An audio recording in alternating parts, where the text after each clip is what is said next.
Riverfront Stadium. It's the Buffalo Bills versus the Cincinnati Bengals. Brought to you by Bud Light. Everything else is just a light. By STP. Makers of STP oil treatment. We've got what it takes to perform. And by Mazda Cars and Trucks. The more you look, the more you like Mazda values. Welcome to Riverfront Stadium in Cincinnati. Sunny skies, temperature in the 70s. A sellout crowd on hand to see the Buffalo Bills and the Cincinnati Bengals. Hi again, everyone, and welcome to Cincinnati. I'm Len Berman, and today we have two of the finest young quarterbacks in the National Football League. And wouldn't either of them love to have my partner today for protection? He's number 73 of the New England Patriots, throwing a block last year against the Raiders in the playoffs. He completed his 13-year career in the Super Bowl. He was an All-Pro 9 separate times. In fact, a few years ago, Sports Illustrated called John the best offensive lineman of all time. Now he's in the broadcast booth, and we're happy to have you. Well, it's good to be here. That article put a lot of pressure on me while I was playing football, Len, but I really feel like I'm in a hot seat up here in the broadcasting booth. Welcome to the club. And speaking of pressure, last week the sellout crowd in Buffalo and Jim Kelly really responded, and this play was really typical. Trying to lead the Bills back, Kelly fell down. Then he got up, and he rolled out, looking for Pete Metzelar's fake to him, and finally threw the touchdown pass that brought the Bills within 4, but the rally fell short. They could not get Kelly the ball one last time for the victory. But, John, he is for real. Oh, he is for real. And he's the cornerstone for Buffalo Bills' future. I tell you, as a big old fat offensive lineman, when you can come in the huddle and see confidence and leadership in a quarterback, it's contagious, and everybody wants to perform well. The eyes really light up. Oh, they light up all the way. On the other side, Boomer Esiason for Cincinnati. Last week, he did complete 2 touchdown passes to Chris Collinsworth. This one covered 28 yards. But, John, we were in Kansas City for the game as the Bengals lost, and we were surprised to see that high-powered offense struggle the way they did. Esiason is already an established quarterback in the NFL, but he can't be happy with what he performed like last week, so he's going to look to redeem himself today. So today, it is Kelly and Esiason who we expect a real shootout in Cincinnati. Oh, both these quarterbacks are going to be bombs away all day long. And John, Esiason will have the first crack. The Bengals have won the toss, and Scott Norwood teeing it up for Buffalo as they try to break a string of 17 consecutive road losses. Boy, don't you know that's an onus that you wouldn't want to have on your back, and I'm sure they want to get it off of theirs. They're coming out here loaded for bear today. Or should I say loaded for Bengal? Oh, that's it. Ball fell off the tee. Just a little bit of a breeze. Just a beautiful day as the temperature will reach near 80 degrees. Martin and Stanford Jennings deep for Cincinnati. Norwood not known for deep kickoff, and this is Martin at the 8. Martin comes this way and gets up to the 26 before he's finally down by Hal Garner. So the Bengals, who have really struggled in the month of September under the tutelage of their coach Sam Weich, they will try to get a win here today at home. Boomer Esiason, James Brooks, and Larry Kinneber. They didn't rush for much yardage last week in their loss. Collinsworth and Brown and Rodney Holman, good core of wide receivers. First down. Esiason throwing on first down as usual. A lot of time. Wide open. Rodney Holman near midfield. First down for the Bengals.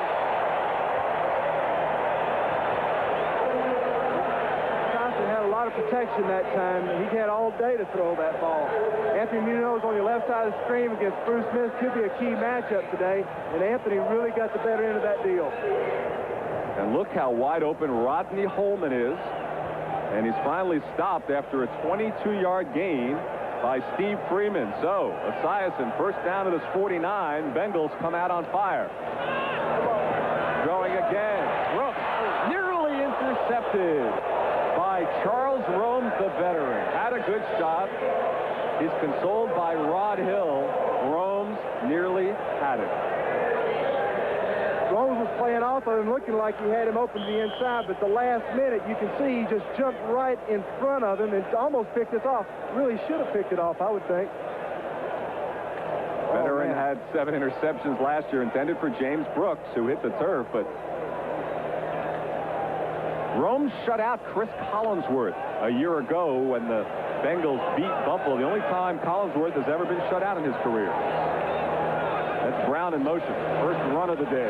James Brooks. And he is dragged down first by Smerlis, and then covered up by Freeman.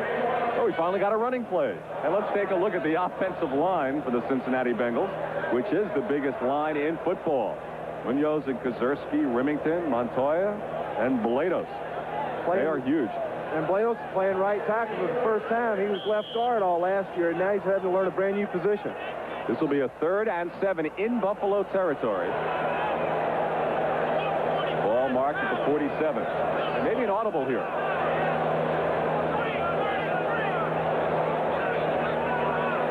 Really taking their time. And look at this fire drill. Weiss is known for this. He loves to shake things up offensively. Let's see if it pays off. The rush is on. And it's complete. And Collinsworth is not shut out today against Buffalo. Short of a first down, covered by Rod Hill, who was getting the start today at left cornerback. Simonson really had the pressure that time. Sean McNanny, number 95, really got into him and forced him to hurry that throw. This is a 4th and 1. The crowd wants him to go for it. And apparently that's what the Bengals will do at the Buffalo 42. This could set the tempo for the game right here. If you make it, the offensive line really feels good about it. It could really have an effect the rest of the day. If shut down, then they're going to have to regrade themselves and say, hey, let's do it again, guys. White's the youngest head coach in the National Football League at 41, is a real riverboat gambler. 4th and 1. Holman in motion. And Kinnebrew has it. He is awfully tough to bring down at least 255, if not 280 yards, but there is a flag down on the play. I saw a defensive lineman jump, but I don't know whether he was, I think it was. The signal is called against Buffalo. You know, that's been a reputation for the Buffalo defensive linemen, Smerlis more especially than any of the others. Offside, left tackle on the defense, first down. Hank Bulla coming back to Cincinnati, where he was the defensive coordinator here from 1980 to 83. In fact, was the defensive coordinator in the Super Bowl for Cincinnati in Super Bowl 16 in Pontiac, Michigan. And they lost to San Francisco. This is first down now at the Buffalo 36.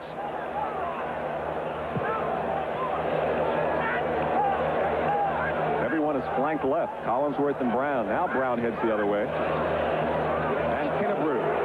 Brew straight ahead. 4 Bills still can't bring him down. Kinnebrew inside the 15. What a run.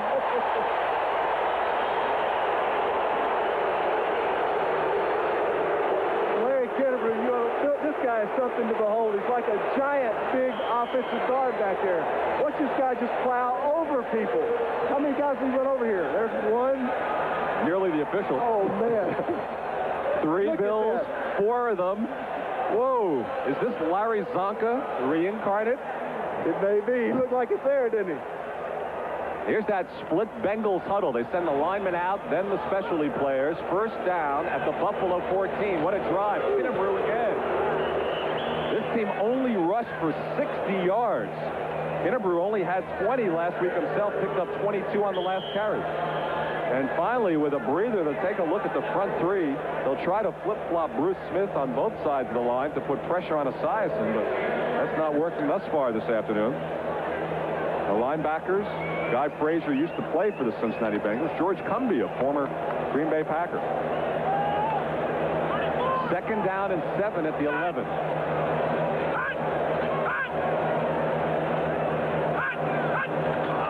Pitch back to Kinnebrew. Flag is down. Kinnebrew busted into the end zone, but we'll have to check the penalty. It is a touchdown if the flag goes against Buffalo. Let's see.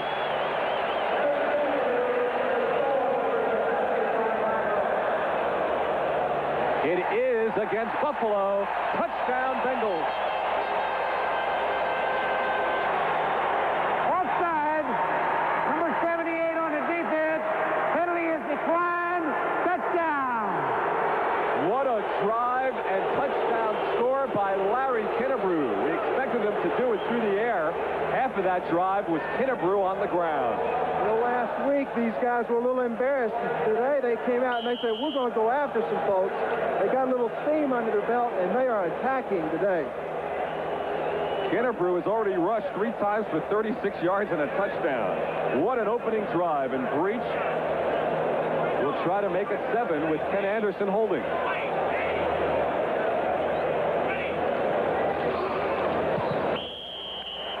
And it is good. So a fabulous opening drive. 7 plays, 74 yards. Bullough will now send out Jim Kelly. He's trailing 7-0. Give me a light. Bud Light. Oh, the chili. And if you were with us last week, our 10-minute ticker feature that's new on NBC Sports this year. Every 10 minutes we'll give you the scores, and no scoring in the early games there. And not only is there a score here, but the Houston Oilers, who had the big win last week in Green Bay, jump out on top of Cleveland. And New Orleans has scored on Green Bay. Here, a fabulous opening drive. And Jim Breach, who added the extra point, will now kick it away as the Cincinnati Bengal offense has done more in the first 4 minutes than they had in the entire game a week ago in Kansas City, John. It's like night and day the way they came out here and attacked. It was really fun to watch them have that series. Breach kicks it away to Walter Broughton at the goal line. And Broughton is stopped at the 19, and that's where Jim Kelly and company will take over. But you really have to admire what Kelly did last week. That sellout crowd, the pressure, all that notoriety, the media attention, and Kelly really responded. 3 touchdowns, and that's a third of what Buffalo had in touchdown passes all of last year. And he's only been with the Bills, what, 3 weeks now? And he's performing like that. Just think what he's going to get like when he gets comfortable with the system and comfortable with his teammates. Look for Jerry Butler, and keep your eye on Will Wolford, the rookie right guard. He tripped up Kelly by mistake 3 times a week ago. First down at the 19. And Kelly will pass the first time around. This is Ricky Moore, and he has 5 yards, maybe 6. Leo Barker making the tackle. So Kelly, just like his counterpart, throwing on first down. And fans love to see that. Well, they want to see the bomb all the time, but what they're doing, they're setting up their offense, just kind of getting a rhythm, a tempo, just trying to get all the linemen and all the players just feeling things. Cincinnati defense, front 3 is anchored by Tim Crumry, the fine nose tackle. Edwards and Browner had sacks last week. Linebacking core, Emmanuel King, number 90, has 3 sacks in Kansas City. Second down and 4 to 26.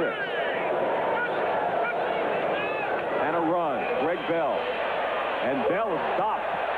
Solid Bengal defense, stopping Bell, who rushed for 44 yards last week against the Jets. And rounding out that Cincinnati defense, we'll keep our eye on the defensive backs. Lewis Breeden had an interception, the veteran. But look, 2 rookies out of 4, and you wonder if Kelly won't try to operate Jerry Butler on number 24, Lewis Billups. This is a 3rd down and 1 at the 28.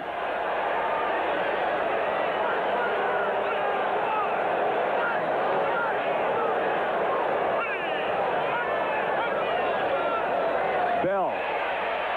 And I don't think he got it. No, he didn't. Emmanuel King with the tackle. They pulled the onside guard that time to kick out the outside backer, and I think he did his job. Then Ricky Moore came up and really couldn't get any drive on the people to kind of push the hole back and get it. It'll be close, though. Timeout for a measurement. You know, they said Hank Bullough's game plan was maybe conservative last week. I think the Buffalo fans would like to see Jim Kelly really haul off, and not this series. They are short, and John Kidd will have to punt it away for Buffalo. So the conservative 3rd down play does not give them a first down, and a big hand for the defense as John Kidd comes out. John Kidd is not only known for his real power in booting that ball, but he's also known to kind of kick it out of bounds and place it. And that's not too bad a game plan against these guys, because they do have some good returners back there. Well, Kidd will kick it away to Mike Martin. His longest return ever was against this Buffalo team 2 years ago. He returned the punt for 55 yards. So Martin back at about his 28, ready to receive the kick of John Kidd. Bit of a high Kid pulled it down. High spiral and a fair catch called by Martin at his 30. And that's where Esiason will begin this time. A 41-yard punt. No return, so Kidd does his job. We'll see if the Buffalo defense can do theirs. Bengals lead it. Panasonic. Bed sheets around, touting Jim Kelly. A lot of Bills fans on hand. But so far, it's been all Bengals. 7-0, and that's the man.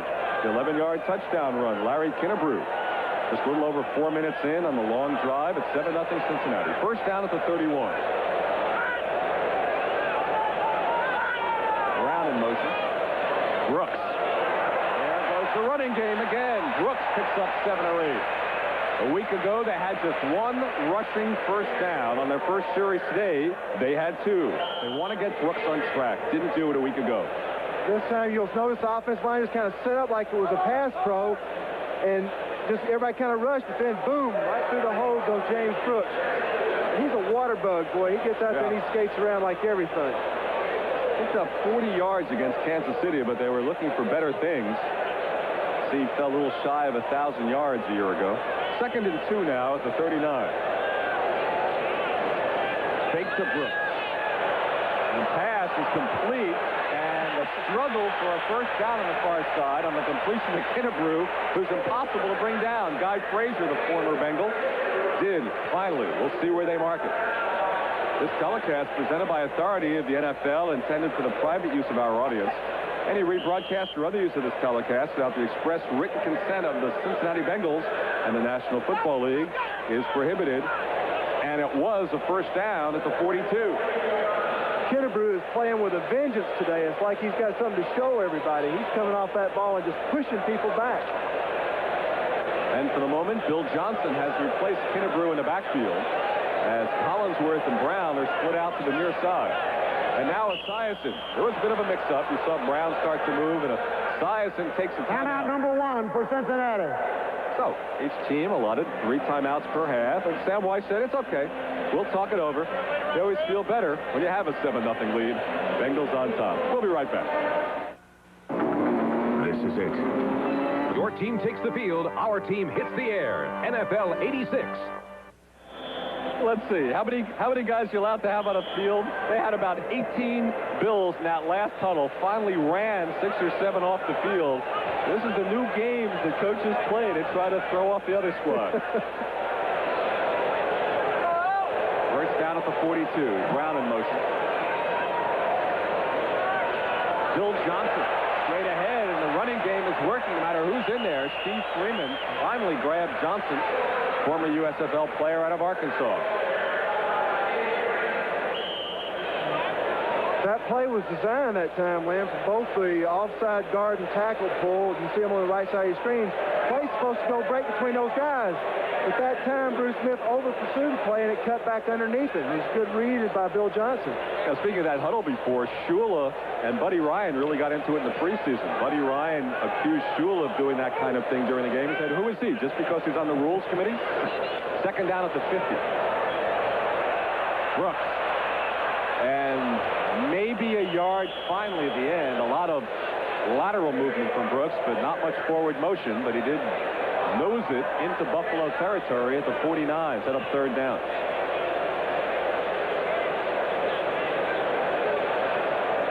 Ted, we're having a good battle down there by number 78 for Cincinnati and 78 for Buffalo Bills, and Munoz and Bruce Smith. Bruce Smith, a young guy, and he knows if he can play well against Anthony, that he can prove himself. He'll be known as a quality player. And look who's in the Bengals offense here, a linebacker, Kiki Diayala, number 93. Is that the Weeby offense there? I don't know. This is 3rd and 1 at the 49. He's got a linebacker lined up as a running back. And he doesn't give it to him. He gives it to Kinnebrew. And believe it or not, he stopped short of a first down. A big tackle from Jerry Boyarski, another former Bengal, just picked up this week by Buffalo. Big play.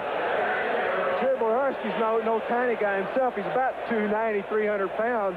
So he says, I ain't scared of you, boy. Come on in here. And one more time is the measurement to see exactly where to spot it. He is short. It'll be 4th down. But it's time once again for our 10-minute ticker, as we get to check out the scores around the league. Crowd urging Sam Whites to go for it. Raiders a field goal ahead of Washington. Giants a field goal. San Diego. Oh, look at Buddy Ryan against his old team, the Bears. He leads at 3-0. And no changes on those scores. New Orleans, boy, Green Bay off to a real struggle this year. So here we have 4th and 1. On the last drive, he went for it on 4th down and was successful. It was a key play for him, too, and this could also be a key play. So they are 1 for 1 on 4th down conversions, and here at the close to the 48 of Buffalo, they'll try for 2 for 2. You expect Kennebrew here.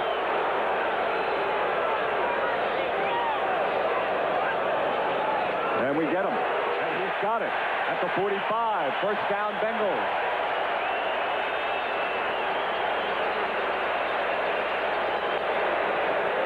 So White has gambled twice, and it has paid off twice. First down at the 45, thanks to Kennebrew. Again, they go behind their all-pro offensive lineman, Anthony Munoz, number 78. And also Bruce Pazerski says before, he kind of got a chip, and then came off on the linebacker. You see in the middle of that pile going down backwards, the linebacker, Kiki Diallo, having fun playing in the backfield. Get a free shot at somebody back there. First down at the 45. Kennebrew heads to the far side and comes back. Fumble recovered by Talley, who wants to get up and run with it. And we haven't heard a whistle yet. Talley is still running. No whistle. Talley to the 5. Nobody tackled him that time, so it's a free ball. You can get up and run with it. A 50-yard fumble recovery return for Darryl Talley. Wow. What a turnaround. A fumbled snap. They had trouble with that last week. Oh, man, they haven't figured that out yet. They don't know whether it's Boomer Lyson pulling out too quick or Dave Remington going. But you can watch number 56, Talley. He says, hey, I got a shot at it. I'm going to go for glory here. Get my name in the newspapers tomorrow. Fourth-year man out of West Virginia. One of the biggest plays of his career. A 50-yard fumble recovery for Darryl Talley. Has this game turned around instantly. First and goal for Buffalo at the 5. The fumbled snap from Remington to Esiason.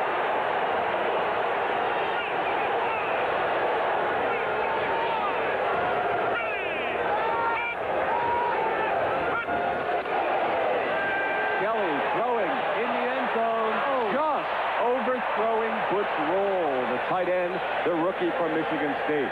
And Roll was open. Kelly overthrew him. Simpkins covered. As you can see here, both backs are running up in there like they're going to have a little play action. So kind of make the defensive backs and the defensive linebackers kind of cram up in there. Then they had the guy beat wide open. Wow. Overthrew him inches. Second and goal at the 5. As the defense has set up the offense for Buffalo.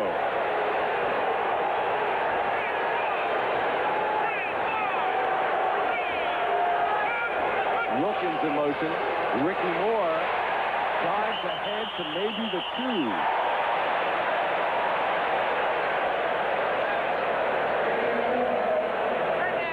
Ricky Moore was a running back at Alabama. I think he got like 600 yards his freshman year and then made like 1,000, 1,200 yards his sophomore year. When he went to San Francisco, they cut him. And now with Buffalo, they primarily make him a running back. I think he's wanting to show Hank if he'll give him the ball, hey, I'll make some yards.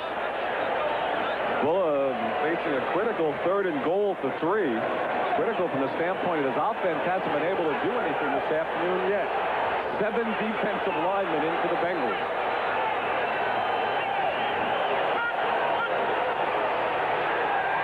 Kelly rolling, throwing, and Roll couldn't hang on. That time Kelly hit him. Roll is open once again. Butch Roll. Wow. Twice in 3 plays, Kelly and Roll couldn't connect, and he was open both times. Jim Kelly looked like a little bit of a bad throw, but Jim Kelly had to throw it in that position to get it away from the linebackers. He just kind of lobbed it in there. A very catchable ball. Should have had it. So instead of a tie football game, Norwood will try to bring the Bills 3. The stats from last year. Hit his first 10 a season ago before hitting the uprights against this Bengal team. John Kidd holds. And the kick is good. So, the fumble recovery leads to a Scott Norwood field goal. 7-3 Cincinnati. And 3 Bengals, John, it should be 7-7. Oh, the Cincinnati Bengals got to be feeling good now. They gave up the ball, but then the defense held. Both sides of the ball for the Bengals playing good football. That's right. Just a 21-yard chip shot field goal for Scott Norwood. So instead of 7-7, it is 7-3 Cincinnati. 4:59 remaining in the first quarter. And Scott Norwood to kick it away. Mike Martin at the 3. Martin across the 20 to the 23. And that's where Cincinnati will start things. A 21-yard return. Dean Prater on the tackle. And one more time, let us check out our 10-minute ticker. See what's going on. The other scores around the National Football League. No changes there. All 3-0 on those games. Our score, of course, has changed to 7-3, but the other scores remain the same. New Orleans now up 17-0, and Atlanta trying to make it 2-0. St. Louis, by the way, will play at Buffalo next week. First down at the 24 for Cincinnati. Brooks. And met head on and dropped. George Cumby in on the tackle, along with Fred Smerlis. But the Bills' defense has gotten stronger after that first drive as well. They have gotten stronger. They held them up most of the time. You remember they made the 4th down, but then they had the crucial fumble. So we really didn't get a chance to see if the Buffalo defense really stopped them or whether Cincinnati stopped themselves.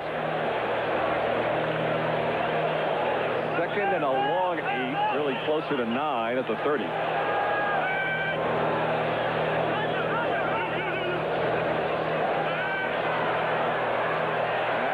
Complete on the far side.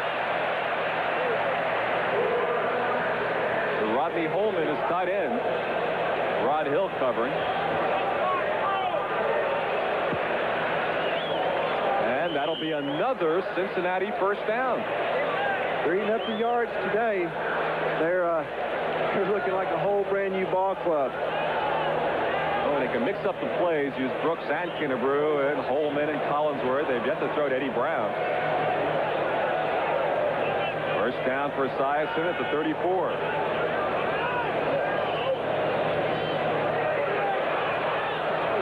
Overthrowing Johnson, then he was hit by Bayless. Trying to hit the running back. Johnson in for Kinnebrew on that play, and Esiason overthrew him. Bruce Smith and Anthony Munoz really going at each other. As I said before, Smith feels like he can prove himself against Munoz. But the other end of that coin, Anthony's been a vet, and he didn't want a young guy to get up ahead of him anytime soon. So he's kind of letting him know that, hey, I'm the vet. I'm in control here. Buffalo struggling offensively. Have 3 points, but that's thanks to a fumble recovery. Second and 10 at 34. Pitch back to Johnson. Johnson gets a couple at best. This will set up 3rd and long for Cincinnati. Eugene Marvin on the tackle. Sam White, you see Ken Anderson on the near side. White signaling in the play. Sam Weiss is really mixing up his game strategy today. I think he's got the Buffalo defense a little confused about what exactly he's going to do. And Esiason changing the play, I believe. 3rd and 8 at the 36. Collinsworth now moves into the backfield.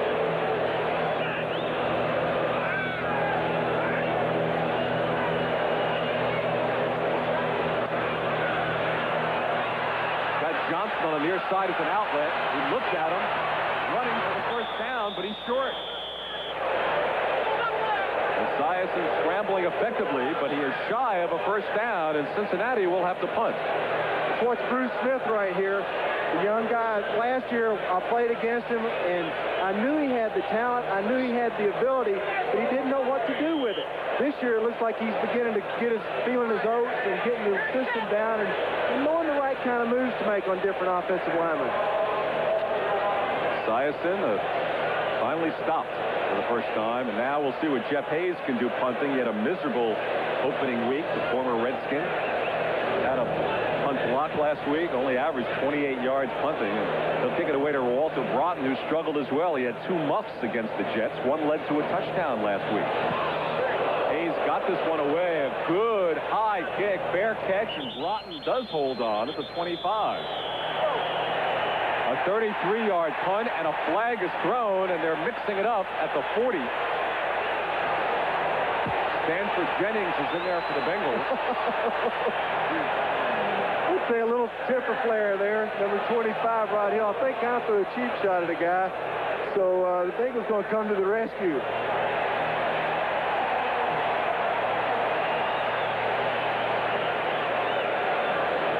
This will be marked off against Buffalo. The fair catch was made at the 25.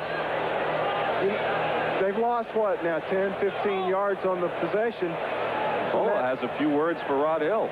Oh, I don't blame him. You've given up 15 yards. You forced your offense now to play back in deep in their own territory. It's a little scary to play back there. Unnecessary roughness.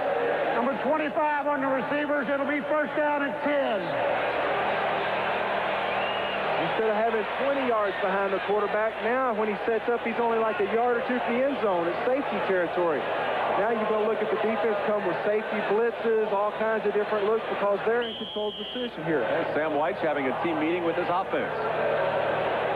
He has to be somewhat gratified. I think he's already had a meeting this week the way they're playing today.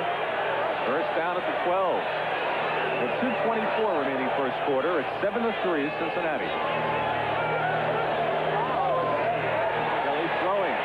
His own 5-yard line, completing to his tight end Pete Metzelaars, just short of a first down. Depends where they mark it. Kelly on first down. David Fulcher, rookie, covering. Metzelaars on the play. Metzelaars a big 6'7", good target. That's the kind of receiver a quarterback likes to look at. Somebody that's easy to see. He threw that ball up so high that the defensive back didn't have a chance. But Metzelaars, being as high as he is, just reach up and grab it off. Let's see what Kelly does here. Kind of a free down. He has Greg Bell split out as a wide receiver. This is just 2nd and 1 at the 22. Keeps it simple. Ricky Moore gets the first down to the 24. So Buffalo's first down of the afternoon. And it comes with 1:30 remaining in the first quarter.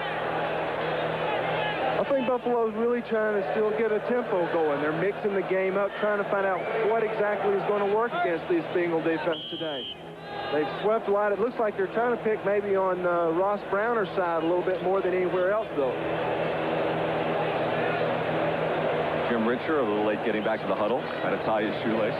First down for Buffalo at their 24. With 1 minute remaining of first quarter, where the Bengals lead it thanks to a long opening drive.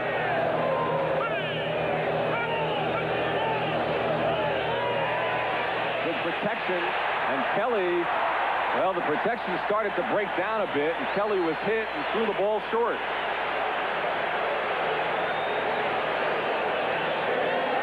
Reggie Williams, number 57, came in on the blitz. He'll be to your right side of your screen here. The fullback, I believe Ricky Moore, missed his block here and gave him the free shot at Jim Kelly, number 12. But, hey, that's the franchise. Don't get him roughed up. Reggie, the 11-year veteran from Dartmouth, supplying the pressure and creating 2nd and 10 for Kelly and the Bills.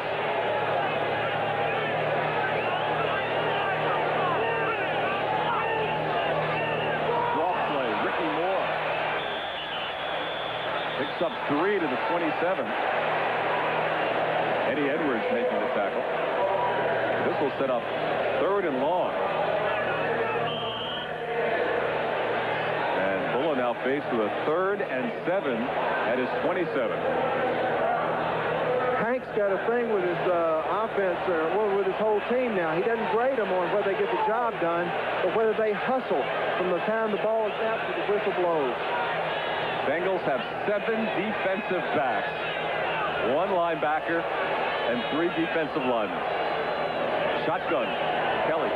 3rd and 7 at the 27. Look out. He's sacked. Kiki Diala. That was the linebacker who was playing offensive backfield earlier, and now he turns in his first NFL sack. Kiki Diala is known for his speeds and his quicknesses. You know, Emmanuel King is a strong guy, but number 93, Kiki Diala, is a quick speed merchant. And he just came in there and blasted Jim that time, right in the snout. The rookie from Texas ends the first quarter for Kelly on a jarring note. 15 minutes finished. The Bengals lead by 4. So give some credit to the Cincinnati defense as John Kidd will have to punt from his 2-yard line. Bengals gave up a raft of points a year ago, 3rd worst in the league, and their defense has stiffened in the first 2 games. A poor punt from Kidd and goes out of bounds in Buffalo territory. So Cincinnati will be in excellent position to start the next drive. And one more time, after just a 29-yard punt from John Kidd, time to check out our 10-minute ticker. Let's see what has changed. Field goal struggle in Washington. That game is now tied. The other games remain 3-0. Dallas trying to go 2-0 in Detroit. Detroit's awfully tough at home. Houston continues to lead 7-0. And Green Bay is attacked a field goal for the former Bengal coach, Forrest Gregg. So first down at the 45 for Cincinnati, leading 7-3 as we begin the second quarter. Kinnebrew, who was such a force on the first drive, picks up close to 5 on that carry. Eugene Marv finally grabbed it. Number 50, Dave Remington, in 65, Max Montoya really came off the ball and opened up a hole for Kinnebrew that time. I think I went to eat at Max's restaurant last night. Oh, you did? Yeah. I now know why he moves so quick. He's going, you know, he's just like practice going after cold water after eating that stuff, man. Ooh, it's hot. Mexican food? Oh, yeah. Did you have to pay? Of course not. He's playing football, not me. All right. Just checking. 2nd and 5 at the Buffalo 40. Eddie Brown goes in motion and makes a U-turn. Here's Kinnebrew again. He'll work for us today. First down and more to the 32. Charles Rome's finally stopped him, but Kinnebrew having a big afternoon. Watch Max Montoya, number 65. He'll be probably on the right side of your screen. Lead the play for Kinnebrew here. It's on the left side. We're looking the other way. He pulled out and kicks that linebacker out. And then Brian Blados, nice. He comes around there. He's a big load, isn't he? What, 300 pounds, 310? Well, they say he's a lot more svelte this year. They always wondered. First down at the 33. Bengals doing it offensively and defensively this afternoon. Bill Johnson dragged down. Eugene Marv sneaked into the Bengal backfield and made a good defensive play. Kind of had a fake reverse that time. Instead of going with the reverse, they faked it. And Eugene Marv, it didn't fool him at all. Watch the little crossing action back here by number 30 Johnson. Nobody goes for it. I wouldn't be surprised if they didn't come back with the reverse though a little bit later on. It gave him something to think about, didn't it? That's right. 2nd and 13 as the play lost 3. Back to the 36. Brooks in motion. Was it a clip or not? No flag. Pass complete to Holman. Tough block in the backfield. Saved Esiason from the sack, and a short pass to Holman gets him only as far as the 35 with Guy Frazier covering. Daryl Talley, number 56, really gave Esiason the pressure that time, but he showed great poise in staying in there and completing the little. No huddle. Quickly. 3rd and 12 at the 35. Of course, there's no huddle. You have to tell everybody what the play is. Eric Caddis, the tight end, in for Rodney Holman. The way they stand around waiting to hear the play, finally deploy the wide receivers. Clock is down to 5 seconds, and they get the play off. Throwing over the middle, complete Deep to Eddie Brown. Brown heads to the outside. Brown for the touchdown.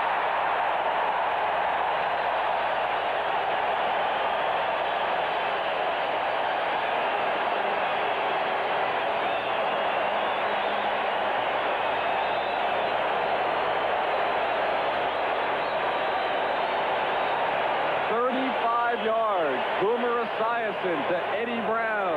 The second-year man from Miami gives the Bengals a 13-3 lead. Great play that time. Eddie Brown just kind of came underneath the deep zone, but right behind the linebackers. He could have run into a perfect pattern.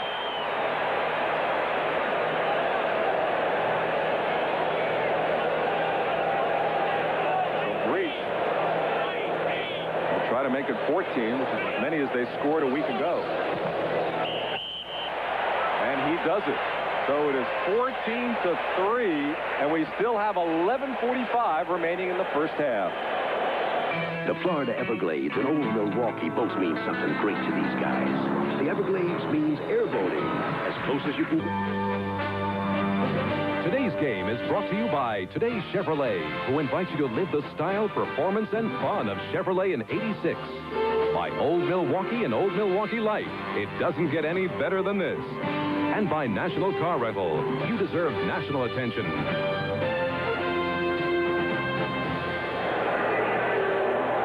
Back at Riverfront Stadium in Cincinnati, Len Berman, along with John Hanna, on the strength of a 35-yard touchdown catch. Eddie Brown is now 14-3. It comes to Walter Broughton.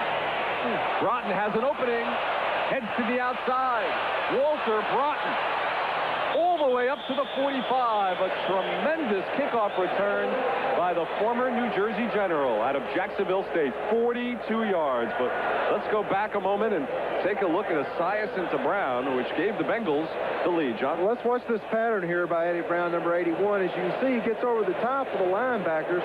But like as before I said, he is underneath the safeties. And he just a clear sailing for him. Well-run pattern. And a good throw by Esiason. Nice little choke there at the end. Smell the end zone. Look at that. Bills just 14 total yards offensively. And Kelly has to pull a rabbit out of his hat. First down at the 40.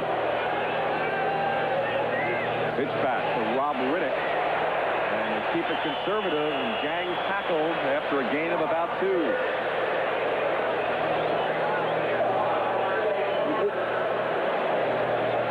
Leo Barker making the stop.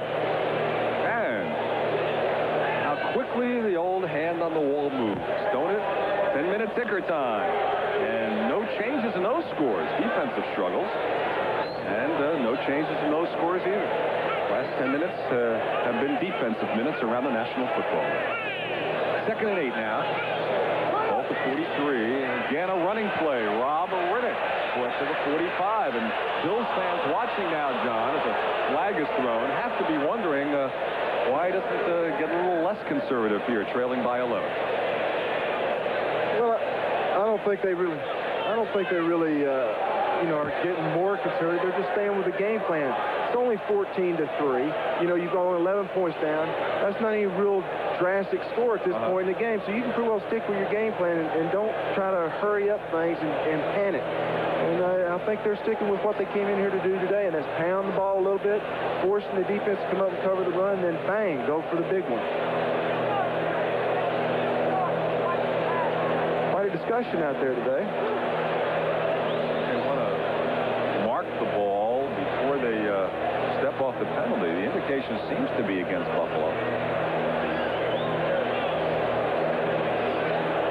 Face mask, number 53 on the defense, 5 yards, and it'll be a first down. Well, how about that? Unintentional face mask. Went against Barker. That's right. Buffalo offense was backing off and led us to believe maybe the call was against them. But no, and it was a first down by penalty for the Buffalo Bills with the ball just nudging into Cincinnati territory just across midfield.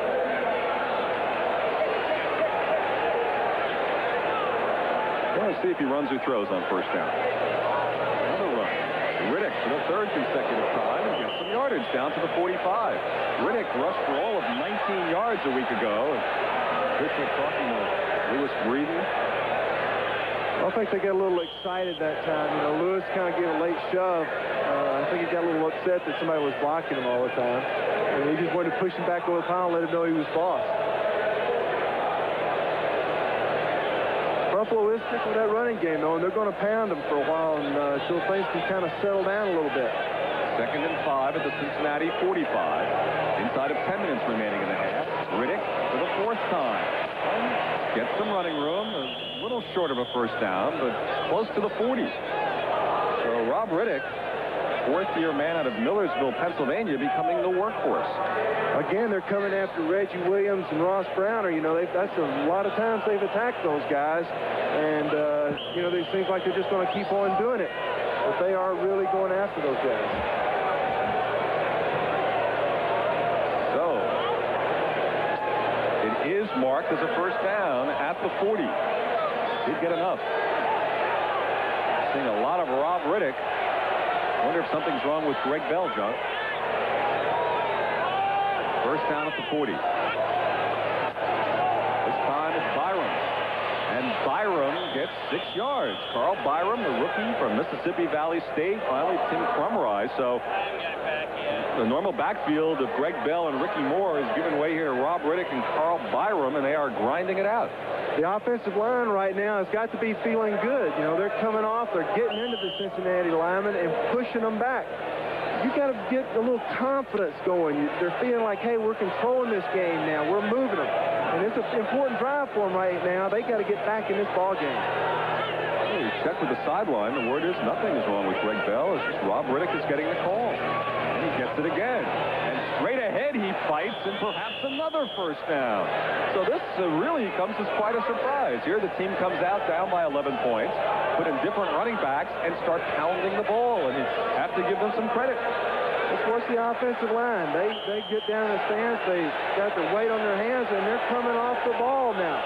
That's old-fashioned football. That's the kind you like to play. You like to do as an offensive lineman. But you're not sitting back on your haunches waiting on somebody to hit you. You're going after somebody else. 6 plays, all running plays. No passes. There he goes. Byram's open. He's got him. And perhaps, well, maybe just a yard short of another first down. Barker covering. Pass going to Carl Byram, the backup fullback.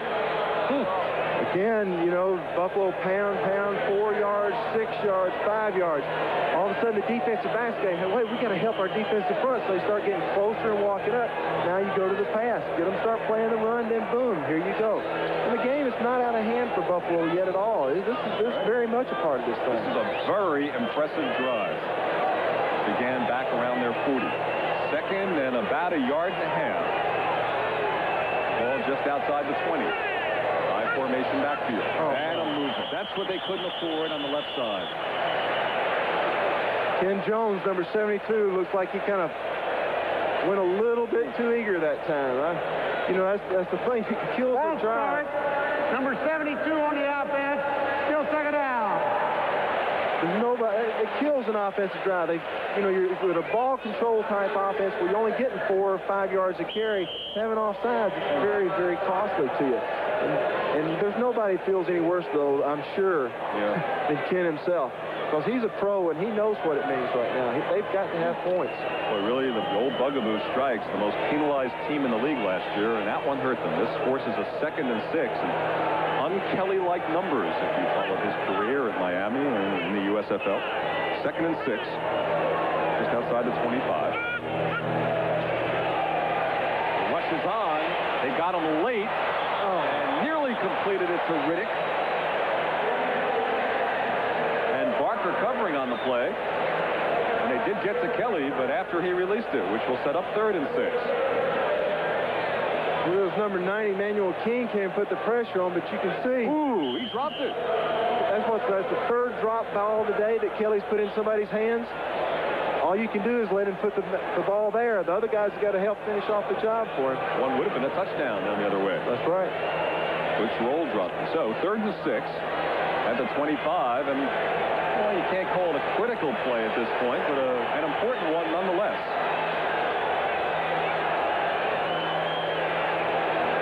Butler, a quiet man in motion. Butler over the middle, wide open. This time it's grabbed by the big target, Pete Metzelaars at the 10. A big 15-yard pickup at an important time for Jim Kelly. Another thing that showed the maturity of Jim Kelly, you know, he came in here, he's new. Cincinnati shot everything but the kitchen sink that time as far as blitzing was concerned. Watch all those guys come in. Xander's the only linebacker back there. And Xander, the big tall guy, just reaches up and grabs that ball way out of the air. You have to love a target like this. Metzelaars 6'7", and gets up even higher with the jump. What do you figure, about 12 foot in the air, that ball? Well, in any event, it's the first third down conversion that we've had this afternoon in the game. First down and goal from the 10. Pitch back. Riddick. He's been a big factor. Loses the helmet and the ball. And Cincinnati nearly fell on it. Riddick lost everything but the kitchen sink on that play. He lost his hat, lost the ball. What was really scary is when his helmet came off, you know, people were still pounding it. You know, the referee, you know, it's almost like a knockdown in a boxing match. I mean, this guy's helmet's off. Blow a whistle, protect that guy.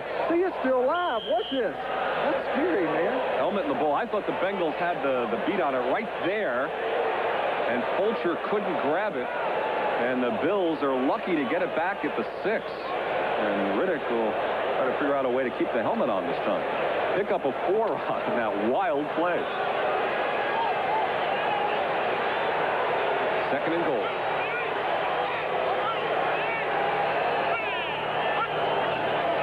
Riddick again. Hangs on to everything and scores. Good run.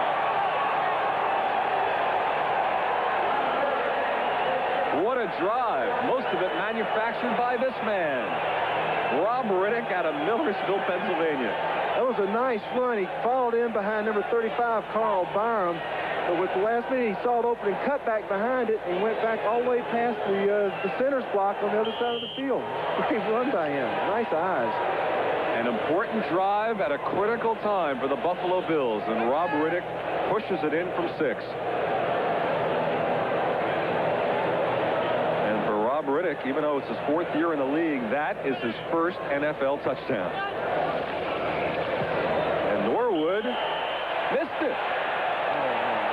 Scott Norwood shanked the extra point. It was wide. So it is 14-9. As Rob Riddick happy to hang on to his helmet on that carry. He's finally got a score. Next time you go away for the weekend, turn your weekend into a national holiday.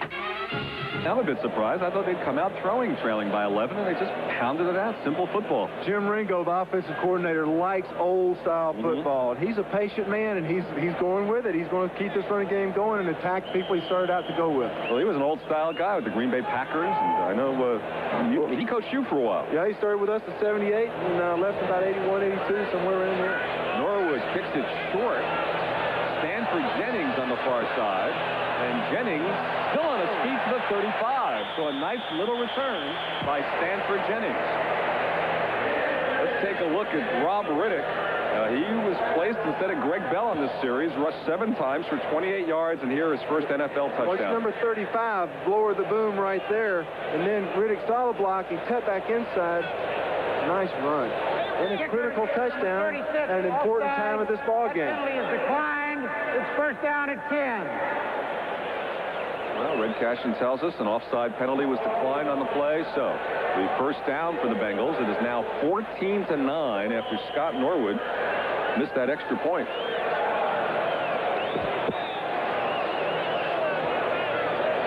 Fun game developing here in Cincinnati. We still have 5:39 remaining.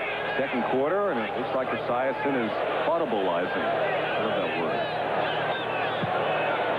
Changing the play. Audibilizing. You got it. Yeah, I guess. Pitch back. Kinnebrew. And this time he is ankle tackled. Good play by Martin Bayless. And guess what time it is? 10 minutes have passed. That's it.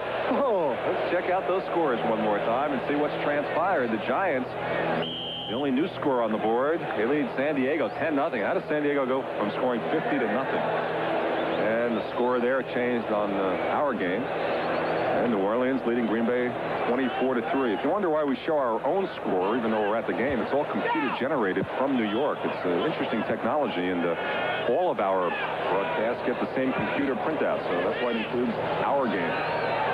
Esiason throwing to open Rodney Holman. And Holman out to midfield. 15-yard pickup on the play.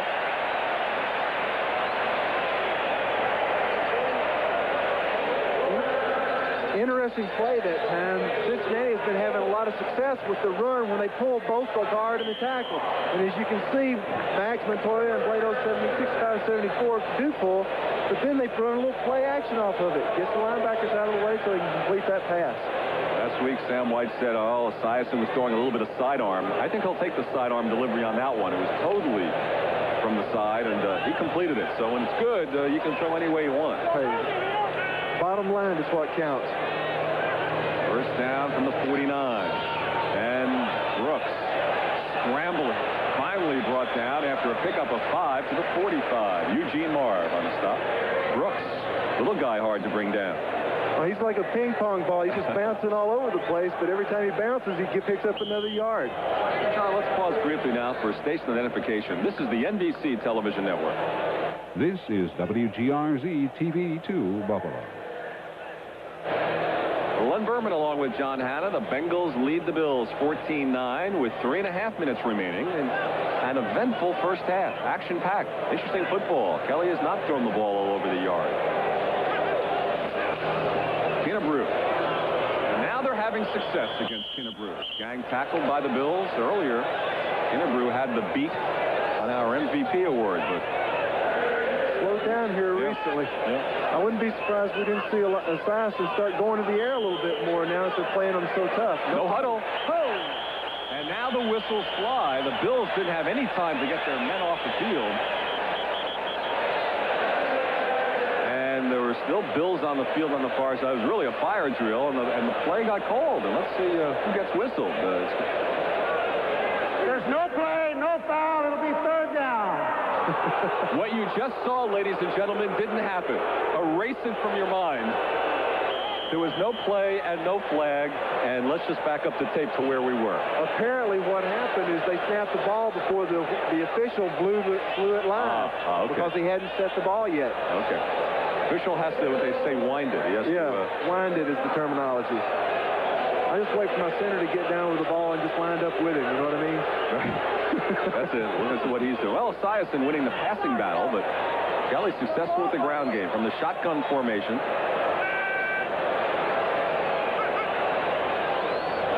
Third down. Wide open, and Brooks was just overthrown a bit to the right. He had daylight, and Esiason just didn't connect it. There's still a lot of pressure on Esiason, though. You can see here, number 76, Fred Smerlis, and all of them really getting some penetration in there. Number 99, Hal Garner, they're all in his face. Brooks has daylight here, and Esiason just, I guess you'd say a pro should make that catch, but it wasn't the easiest of tries for Brooks. But it was catchable. It would have been pretty. Yeah, it would have been. We can show a replay of it. You bet, maybe two. Jeff Hayes on the low snap. Gets a good high kick. So Hayes much improved from a week ago. And, what was that? There was no fair catch call. And finally, Rod Hill just ducked out of the way, and the ball went out of bounds inside the 10. So, with 2 minutes and 20 seconds remaining after a 35-yard punt, we've got a timeout in Cincinnati. Cincinnati Reds, we can remind you that next week on the Game of the Week, Red Sox and Blue Jays. We'll see if Jim Rice stays in the playing field this time. And White Sox against the Angels. Next Saturday, 3 o'clock Eastern Time, Major League Baseball Game of the Week. See, Jim Rice yesterday had his hat taken by a fan at Yankee Stadium, and Big Jim went charging up into the stands to get his hat back. So that's a valuable piece of property to him, you know. I mean, this is the year they might go to the World Series, so he might want to keep that for a souvenir. Loses that. First down at the 9. Pitch back, so they keep it simple. Riddick breaks free again. Riddick. You see that good push-off from Riddick. A little stiff arm there. Yeah, on Bobby Kemp. And as we near the 2-minute warning, it is time once again for the 10-minute ticker. And nothing has changed on the first panel. Go, Chambers.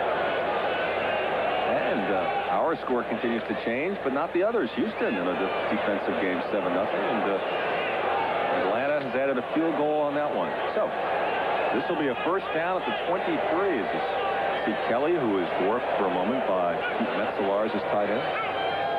2 minutes and 14 seconds remaining in the half. They're trailing by 5. Fake to Riddick this time. Protection, pass to the far side to Byram. And he gets out of bounds, and they will get another playoff before the 2-minute warning. So Byram smart to get out of bounds. The short pass from Kelly. Well executed offense right now that really conserving the clock. You know, this is an important drive for them in the fact that they've trailed in this game. Now they've got a chance to get down in there, at least get a field goal and go into halftime feeling pretty comfortable with what they've done here in the second quarter. Absolutely. Still have the 2-minute warning plus 3 timeouts to work with. Oh, their offense is really playing good football now. Second down and 3 at the 30.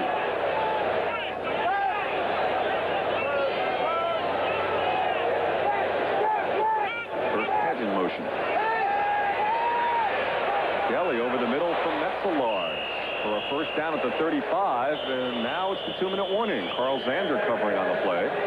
So, with 2 minutes remaining in the first half, it's Buffalo ball. They trail it 14-9. Numbers to know, 2 minutes remaining in the second quarter. Cincinnati leads Buffalo 14-9. The Bills have a first down at their 36. And Jim Kelly, interesting statistics, especially when you compare them with a week ago. I mean, you don't have to pass for 300 yards every game. In fact, it's been shown that just because you pass for 300 doesn't mean you'll win the game. But today, as you saw, 6 of 9 for 53. A week ago, he passed for 292 yards against the Jets. A reminder, coming up in just 2 more minutes of playing time, NFL 86 will have all the scores and highlights for you.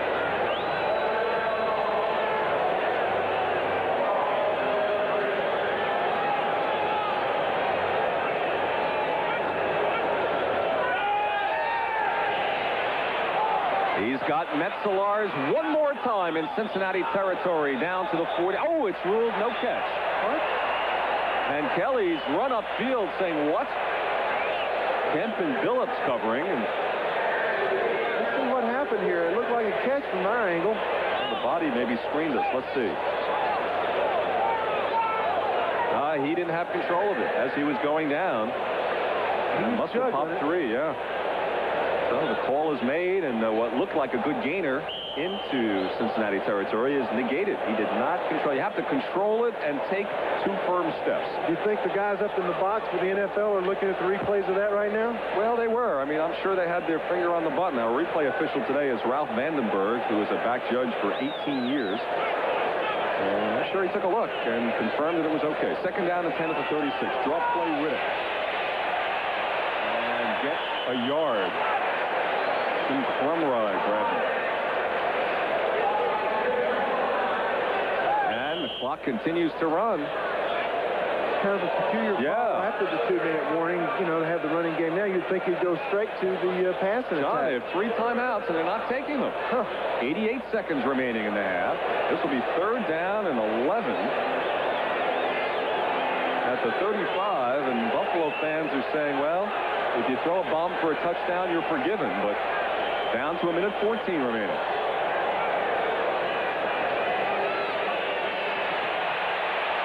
Short dump off. Nobody was in the area. No flag, but that was awfully close to being intentional grounding. Well, I think that anytime the 2-minute warning, the quarterback is going to just kind of dump the ball like that. But and the officials pretty lenient in that with everybody in the NFL. But Eddie Edwards, number 73, really put the pressure on Jim Kelly. The Bills did not use their timeouts, and the only advantage to that is it gives Cincinnati just 1:06 to operate with. But Cincinnati has 2 timeouts of their own. But Kelly was under pressure there, and it looked like he just dumped it off to avoid yardage, which could have been construed as intentional grounding. But no flag. Now John Kidd to punt. And another good one. The punting's been good today. Mike Martin at the 22. And Martin scampers up to the 32. A late flag is thrown with 55 seconds remaining. 43-yard punt and a 10-yard return for Martin before Guy Frazier made the tackle. We'll have to see what the flag is. The Bengals will have 55 seconds and 2 timeouts to operate. Illegal use of hands against Cincinnati will push them back even farther. Illegal block during the run back. Number 25 of the receivers. First down and 10. Oh, it's whistled against Rod. Check that against John Simmons. There's Jim Kelly. He's got to be feeling a little under the pressure right now. You know, he had that 2-minute going there. At the same time, he's got to feel comfortable. He's delivered the ball to his receivers, and they just haven't held on to him. But he's still got his composure. He's not mad. He's not ranting and raving. He's relaxed. He's still ready to play football. Hey, he had a good week. He signed a big radio deal in Buffalo, became a spokesman for a bank. I mean, hey, he'll be relaxed, too. That's the furthest thing from his mind today. First down at the 21. Bengals want some points. Pressure's on. Esiason and going deep. He's got Collinsworth, and it's picked off. Intercepted. Steve Freeman, the veteran. And a flag is down, so hold up everything on this one as well.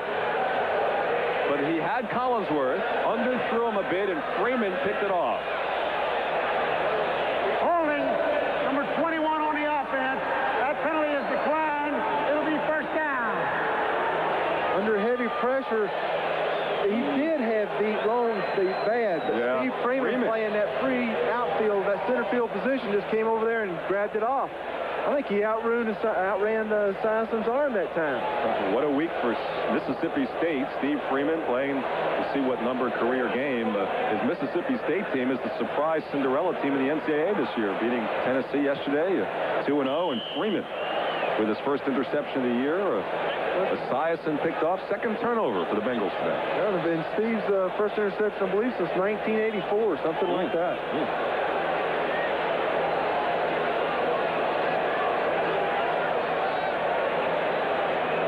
So, with 44 seconds remaining, let's see the Buffalo strategy now as they start at the 25. Now Kelly wants to throw. And he's hit, and that's intercepted. Kelly's first NFL interception turned in by Leo Barker. He was hit that time. He didn't have the accuracy because he was going to the ground. Ross Browner supplied the pressure, and Leo Barker will be able to tell his grandchildren that he was the first NFL player to ever intercept a pass thrown by Jim Kelly. Leo Barker. Ross Browner made the hit. Bang. Right, he was releasing the ball. It took the accuracy right off. That was the blind side of the field, and Ross Browner is kind of a floater now. You know, they've been kind of playing him on the left side, on the right side. He's supposed to find the weak link of my offensive line and attack that point. So Barker intercepts Kelly, and now the Bengals have 37 seconds to move 20 yards. First down. Big break for them on the Barker interception. Kinnebrew. Straight ahead for 3. The crowd, I'm not sure if they're booing or yelling brew. The Bills say it was a fumble, but that's not the call. Cincinnati does take a timeout, and they'll come back in good position. It'll be 1/2, John. Esiason is doing his thing. He's throwing the ball and doing it. Jim Kelly, his offense is going with the running attack. It's a whole different thing. We were looking for them to throw. They're running. I wonder if they're going to open it up now in the second half. You wonder. Okay, so that's the story from here in Cincinnati. Let us now go to Frank DeFord of NFL 86 and hear his commentary about week number 2 in the National Football League.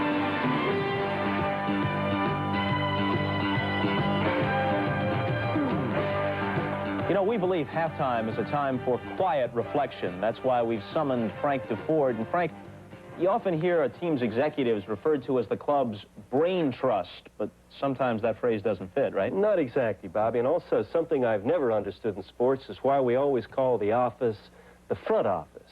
Why don't we say that Lee Iacocca is in the front office at Chrysler? He's just in the office, right? But sports executives always have to be in the front office. Well, maybe it's because most people in the front office just aren't smart enough to get a job in a real office. For example, the case of Herschel Walker. Never mind what Walker is doing for the Cowboys. I want to know why it's the Cowboys he's doing it for. Walker was a Heisman Trophy winner and a demonstrable All-Pro in any league. There were no Flutie factors either. He possesses every possible physical attribute. Nice guy, too. Incredibly, though, 130 other players were chosen in the draft last year before Dallas named Walker. Now, how in the world do you account for that? It's simply inconceivable to me that constitutionally dull and rotten teams like, say, the Colts or the Falcons would draft off the computer round after round, picking backup tight ends and other replaceable spare parts when they had the chance, any chance at all, to land potentially the finest running back and the best drawing card of this era. Now, yes, I know that Walker was in the USFL at the time, but that league was already on shaky ground. And besides, only a cursory look at Walker's contract would have shown that he could be a free agent soon enough. Indeed, it would only have been a small gamble to pick him on the very first round. After that, well, on the 5th round, when Herschel was finally selected, of the 27 other guys picked, only 11, well less than half, even made the NFL. This year, the same numbskull general managers who passed 5 rounds on Walker let Al Davis of the Raiders steal Napoleon McCallum of the Naval Academy in the 4th round. And that lesson was already writ broad across the heavens, for the Cowboys drafted Roger Staubach more than 20 years ago and then patiently waited for him to lead them to the Super Bowl. Red Auerbach got Bill Russell because a lot of NBA front offices couldn't wait a lousy half season for while he played in the Olympics. 8 NBA teams passed on Larry Bird just because he had another year of collegiate eligibility. And Auerbach stole Danny Ainge another way. It's no secret why the same teams, like the Cowboys, like the Raiders and Celtics, keep on winning, even if they don't have the top draft picks. It's not a front they have in the front office. It's real brains and imagination in the office. One thought about that, Frank, and I agree with you.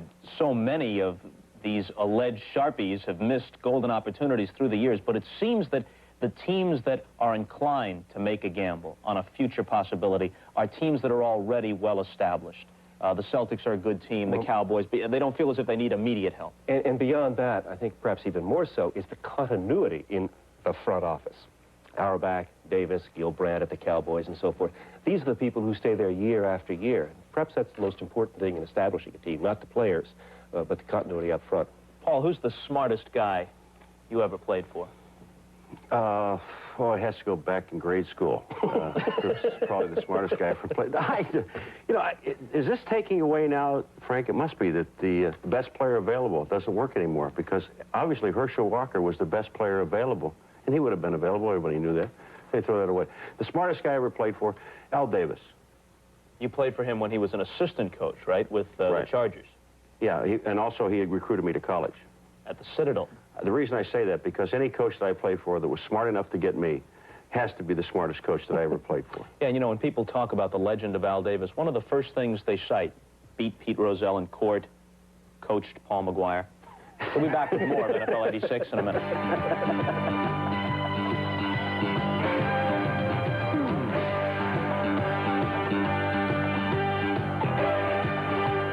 There ought to be a law. This is perversion, Your Honor. I want to know who is on trial here. I warn you. I warn you! If I can't get justice here, I will get a gun and I'll do it myself. Scoring game. Barr and Mosley exchanged field goals. Redskins-Raiders tied at 3. Marcus Allen, 61 first-half yards in pursuit of his 11th consecutive regular season game, over 100. The Giants and San Diego have just gone to halftime. Giants lead it 10-7. They controlled the game early. At one time, they had a 10-0 lead. Let's take a look at some highlights. You'll see Phil Simms, the Giants quarterback, on the sideline. Perhaps he's calling for some healthy wide receivers. At one point, with their receivers corps banged up, they had to put Jeff Hostetler, their third-string quarterback, at wide receiver. They also tried the play that worked for John Elway and the Broncos last week, but Phil Simms drops Tony Galbraith's pass. Simms is better at throwing the ball. Witness this one to the guy who's becoming one of his favorite targets, tight end Mark Bavaro. The 29-yard reception sets up a 1-yard scoring jaunt by Joe Morris, and the Giants have a lead at that point of 10-0. However, the Chargers were eventually able to get it together, but you'll see here that throughout the first half, the Giant defense played tough. The pass intended for Winslow, and boy, is Kellen ever racked by a couple of Giant defenders. They've been blitzing Fouts all day, and with a lot of success, but when you blitz, you're going to get some of these talented guys in one-on-one situations. Gary Anderson here beats the Giant defender, 29-yard touchdown pass, and the Chargers move to within a field goal. They have just reached halftime. They are at halftime at Soldier Field. What a story might be developing there. Emphasize might. Intercepted Mike Tomczak a couple of times in the first half. The Eagle defense did. The 46 is working. Buddy Ryan leads Mike Ditka 3-0. Walter Payton went past 15,000 career yards in the first half. Dallas has just gone to halftime at the Silverdome, where they lost to the Lions last year. They have a 17-0 lead. Lion fumbles have hurt them. James Jones, who gained over 170 yards last week in a Lion victory, fumbled at the 5 in the second quarter. Tony Dorsett scored on the next play. Then Danny White hit Timmy Newsome for a 14-0 lead, and Raphael Septien added a late field goal in the first half after Detroit fumbled a punt. Cincinnati-Buffalo, that's the game you're watching. 21-9 is the score at halftime. The Bengals trying to avoid another bad start. They've gotten off slowly the last 3 years. Today they're trying to even their record at 1-1, and let's take a look at some highlights from that game. Jim Kelly, during the course of the first half, suffered his first NFL interception, and it figured in one of the Bengal touchdowns. Let's take a look at the Cincinnati running game. They couldn't establish it a week ago against Kansas City, but Larry Kinnebrew really had it going on this drive. Is he ever a handful, just dragging guys with him for that 22-yard gain? And then later in the same sequence, he goes in from 11 yards out, bowling people over in the process. The flag you saw was against the Bills, and the touchdown counts. 7-0 in favor of the Bengals. Then Boomer Esiason into the air, twice for Eddie Brown. This one covers 35. What a group of receivers he's got. Brown, the second-year speedster from Miami, the veteran star Chris Collinsworth, and of course the rookie Tim McGee from Tennessee. It'll be Brown again with the score at this point 14-9. Brown on the receiving end of this 17-yarder,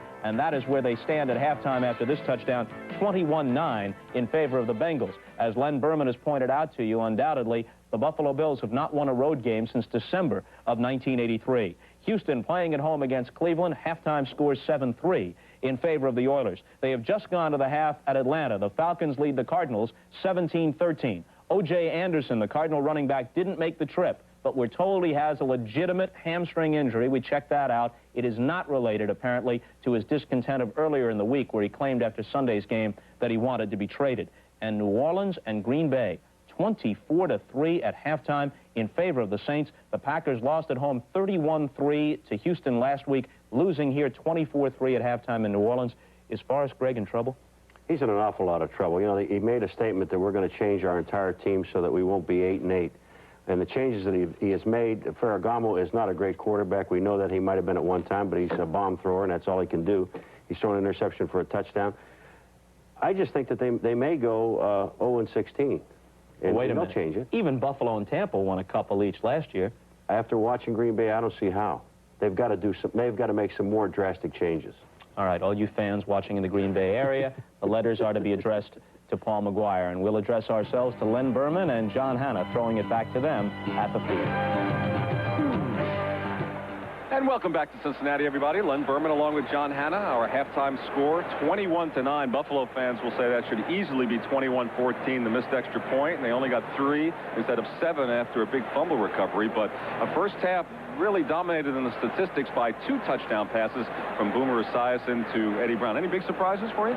Well, I think the biggest surprise would be Buffalo's offense. The way they moved the ball has been strictly with a run with Riddick. He's been going and plowing the ball up in there. That's right. Rob Riddick getting the call. Greg Bella, he was not injured, but they just decided to go with Riddick in the backfield instead. Let's show you a couple of the first half highlights, starting with the opening drive for the Bengals. They marched right down the field. The big man was Larry Kinnebrew. Here's the touchdown, John.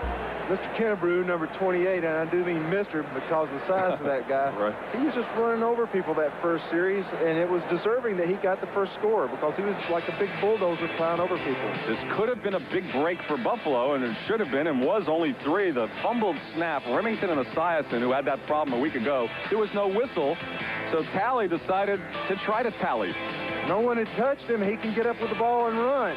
And this is the kind of thing that Hank Bullock's looking for. He's wanting the turnovers. He's wanting a big play guy on defense. Talley supplied it, but they didn't get 7. They should have had 7 on that. They only got 3. And then really the play of the game and what has opened up the margin now for the Bengals, this last touchdown with just 22 seconds remaining in the half. Well, again, it's set up by a turnover by Buffalo. Right. They turned the ball over under pressure. Jim Kelly kind of threw an interception. And you got a great reception by Mr. Brown here. Wide open early. Esiason finally found him, and he was breaking on and running kind of an alternate pattern. I love this. Directions. Hey, throw it to the, just like the schoolyard, right? That's right. Throw it to my left. And then he threads the chalk line as he gets it in for the score. So really a big story in this game is the pressure that the Bengals defense has exerted upon Kelly, because it has done a lot of things. Number one, it may be a reason why Rob Riddick's in the backfield instead of Greg Bell, and has really meant that they can't throw the long bombs, and really has had a big impact on this game. Well, it has had a big impact. I think the defensive line for the Bengals has been charging, trying to really come with a pass rush. But now there's, you know, the Buffalo offense has kind of slowed down, and they're saying, hey, we're going to stick with what we do the best, and we know we can do it, and that's run the ball. I wouldn't be surprised if we didn't see a little more of that here in the beginning of the third quarter. Let's see if we can glean anything from the first half statistics as we take a look. Bengals, a few more first downs, some more yards rushing, a lot more yards passing. 109 to 42 total yards. Look at that. 197 for Cincinnati to just 94 for Buffalo. Kind of lopsided there in Bengals' behalf. But, you know, they came off a week last against Kansas City that they did not look real well.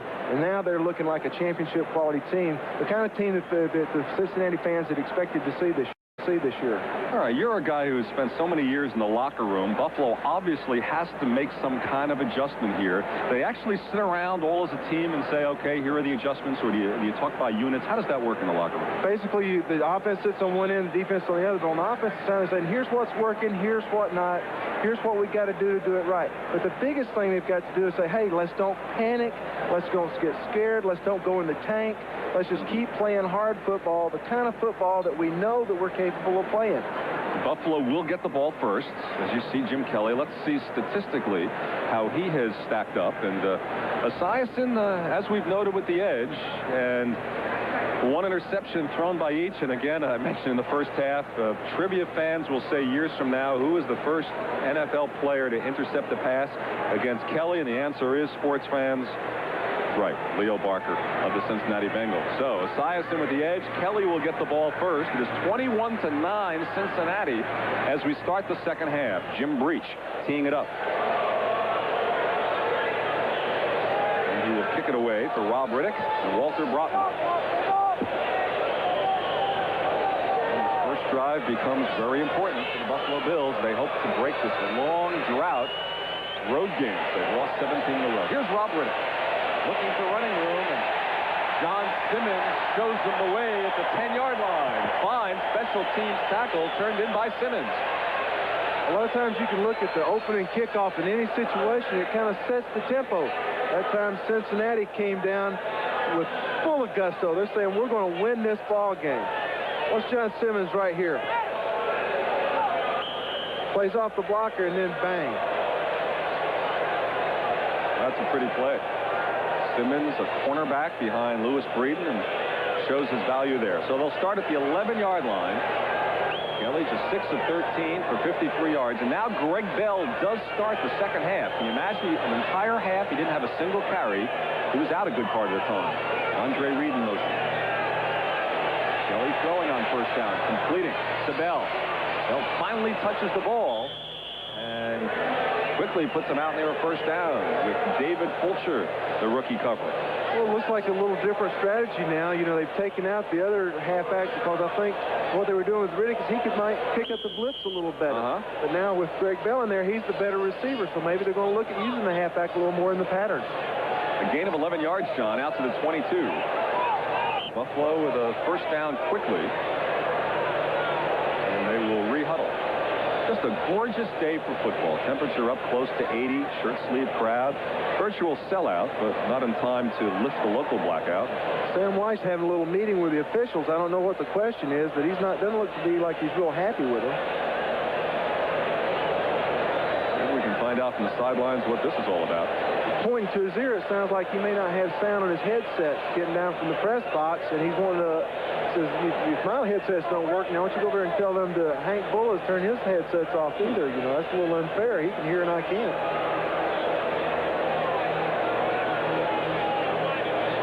Fred Passion, our referee today.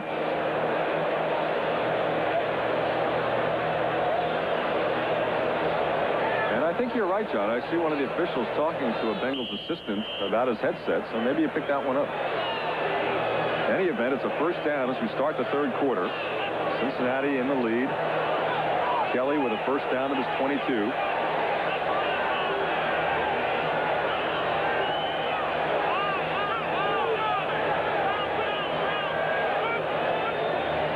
Pitch back to Bell. His first carry. Here he goes. Busts across the 40, the 50. Greg Bell all the and fumbles the ball. But he's ruled down. It's ruled down. This is not a recovery.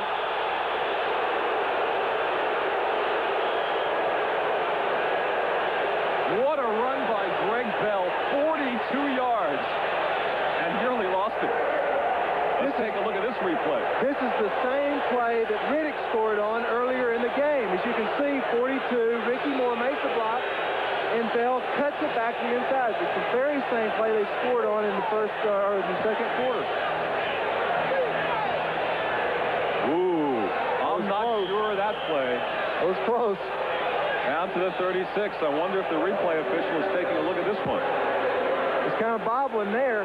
No, he's got control of it. Yeah, but there, the ball popped loose. Right. That's a fumble. Yes, it is a fumble. And the replay official did nothing. And the play is underway, so that's dead. Moore knocked out of bounds to 30. John, bad call. It was a bad call. That's the kind of call that could have been overturned by the replay official. They have to be totally 100% sure to make that call, and apparently the replay official wasn't 100% sure. As you can see, there's all those defense backs are coming up behind and stripping and pulling the arm loose, and the ball was definitely bobbling in his arms before it went down. Wow. Buffalo awfully lucky, because in this 1986 era of replay, that could have been ruled a Cincinnati recovery very easily. 2nd and 3 at the 29.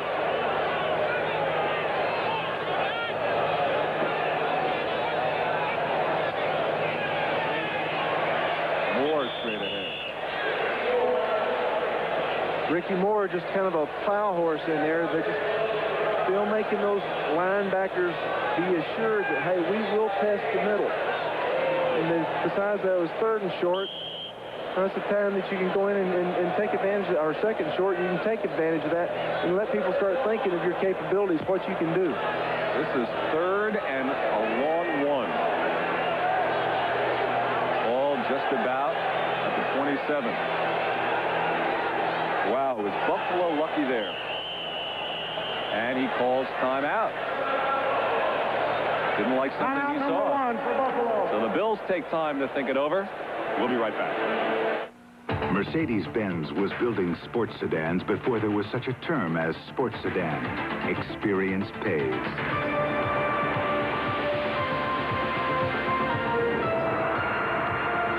The Mercedes-Benz 190 class. The heart of a sports sedan. The soul of a Mercedes-Benz. The 190 class. Something more than a sports sedan. Nothing less than a Mercedes-Benz. Hey, Pete. Going to town with us? Nah, go ahead. Think you had a little trouble. We can take care of it. A day off is something real special, but so's a good neighbor.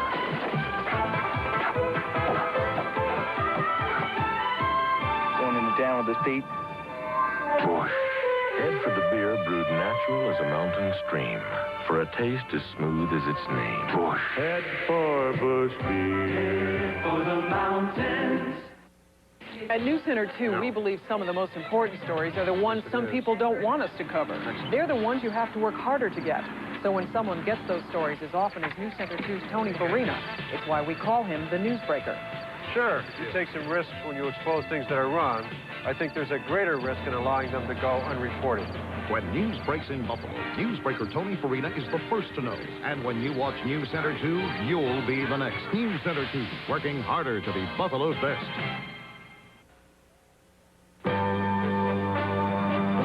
Today's game is brought to you by Mercedes-Benz, engineered like no other car in the world. By Ramada. Next time, get the all-star treatment from your hotel. Next time, Ramada. And by McDonald's. It's a good time for the great taste.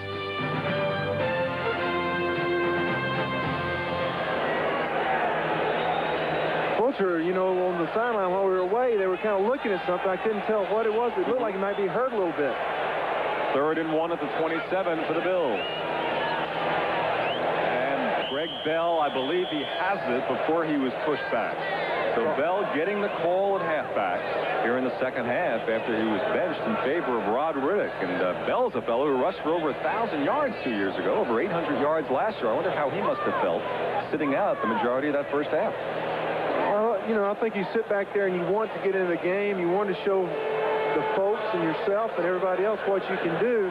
But at the same time, you don't want to be selfish to the point to where you jeopardize the team just for your own personal interest. Ooh, look at this. Just a couple of inches shy, and I think you have to go for it, don't you? I think I would. I'd like to see him lean that thing the other way, see if it'd be first down in it. You know, a lot of that depends on which way the official leans that post. Bullis says go for it. Well, the very bottom is just the point. So even if the post is pointing up top, the point on the bottom is the spot. What he needs to get a carpenter's level and stick it to the pole and make sure it's level so that he knows whether or not it's a first down or not. Oh, you ex-farmers know all the details. 4th and inches. Crowd coming alive.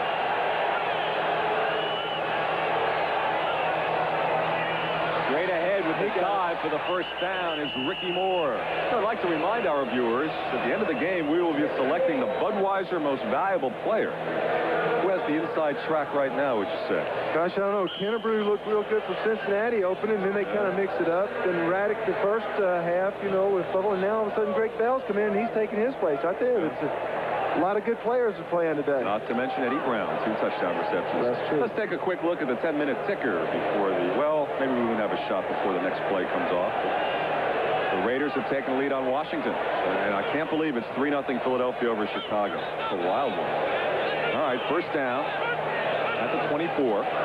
Kelly to throw. A lot of time this time, and Metzelaars has turned into Kelly's favorite receiver, hasn't he?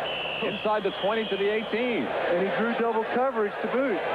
That was a great throw by Kelly, but he had the protection. That time Reggie Williams, number 57, came in from the right side of your screen. They doubled up on Browner. And then Reggie came in, knocked Greg Bell down, couldn't get in the pattern. But there was 88 Metzelaars who made the big play.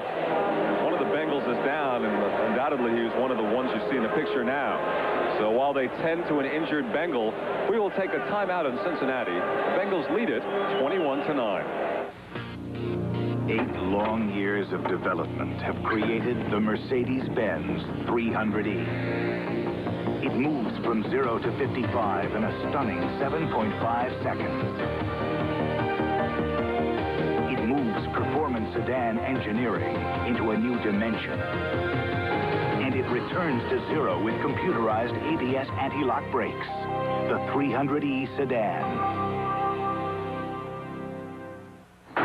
If your home was destroyed, would your insurance pay to completely rebuild it? Fact is, even with an inflation clause, your policy may not cover today's higher rebuilding costs. Leave it to the good hands, people. Allstate can make sure you're protected. With an Allstate home replacement cost guarantee, we'll pay to completely rebuild your home, no matter what the cost. You're in good hands with Allstate. A member of the Sears Financial Network. Ramada wants to know what makes John Madden mad. Try to get some special treatment in a hotel. You show them your gold card, your silver card, every precious metal card in the book, and they still treat you like a nobody. But don't get mad. Just get yourself a free Ramada business card. One little red card, get your preferred room rate, express check-in and check-out, and more. With treatment like that, why carry anything else? Yeah. Next time, Ramada. Call 1-800-2-RAMADA. An American tradition continues. 1975 brought one of the most memorable moments in World Series history. Carlton Fisk's game-winning homer sent Fenway Park into a frenzy. Next Saturday, the Red Sox road to the pennant travels through Toronto as they face the Blue Jays, plus regional action. The tradition is here. The memories are waiting. The injured Bengal was number 53, Leo Baker, and you can see coming in from the bottom of your screen here the way he got hurt. He hit with the side of his head, and it looked like he either knocked himself out because he hit the turf hard. 2nd and 4 now at the 18. He's replaced by top draft choice Joe Kelly. Bell. Pilcher missed the tackle, and Tim Crumry was over there at the bottom. So Joe Kelly's an interesting story. First-round draft choice out of Washington. Didn't get any playing time at linebacker last week as he was a late signee. He was a holdout here in Cincinnati. Finally, there's Kelly. He's not the only Jay Kelly in the league. No, but I think Sam Weiss thinks he's his Kelly because he told me the other day that he feels like he could be the key to the building of Bengals' future defense because he's got the speed that it takes to play that position. Bills, another important third down. They're just 1 of 6 third down conversions. It's 32 from the 16. We can get to the 14 for a first down. Reed in motion. Here they come. They got him again. Williams and Carl Zander. Zander doing some jawing at Kelly.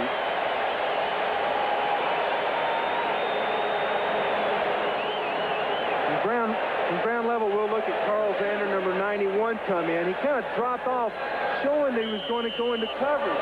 But then when the guard went to pick up his dual responsibility, he shot in there and really gave a shot. Boy, that was a load that Jim Kelly took that time. Zander started saying a few things to him afterwards. I never really liked that kind of thing in football. Well, he's not yell at a guy when he's down. I mean. Defensive guys got to pep themselves up, you know. So Scott Norwood, with John Kidd holding, will attempt a 43-yard field goal. Does it have enough legs? Yeah. Barely. He kicked it 44 yards. A 43-yard field goal for Scott Norwood, aided by a non-call from the replay official. Cincinnati still leads it, but now by 9. It is an automotive advance whose time has come. The Mercedes-Benz Supplemental Restraint System, SRS. In a severe frontal impact, a driver's side airbag and emergency tensioning retractors in both front seat belts supplement 3-point seatbelt restraint, all in a fraction of a second. SRS, only from Mercedes-Benz. And now standard equipment on every Mercedes-Benz for 1986. Aha, there's that thief in this attic. This skimpy amount of insulation can rob you blind on your fuel bill. Fight back with the attic blanket from Owens Corning. It's the thickest, most powerful roll of pink insulation you can add. It can help you save money on your fuel bill. It is an open and shut case. Owens Corning. We put your house in the pink. Today's small cars are tougher than ever on oil.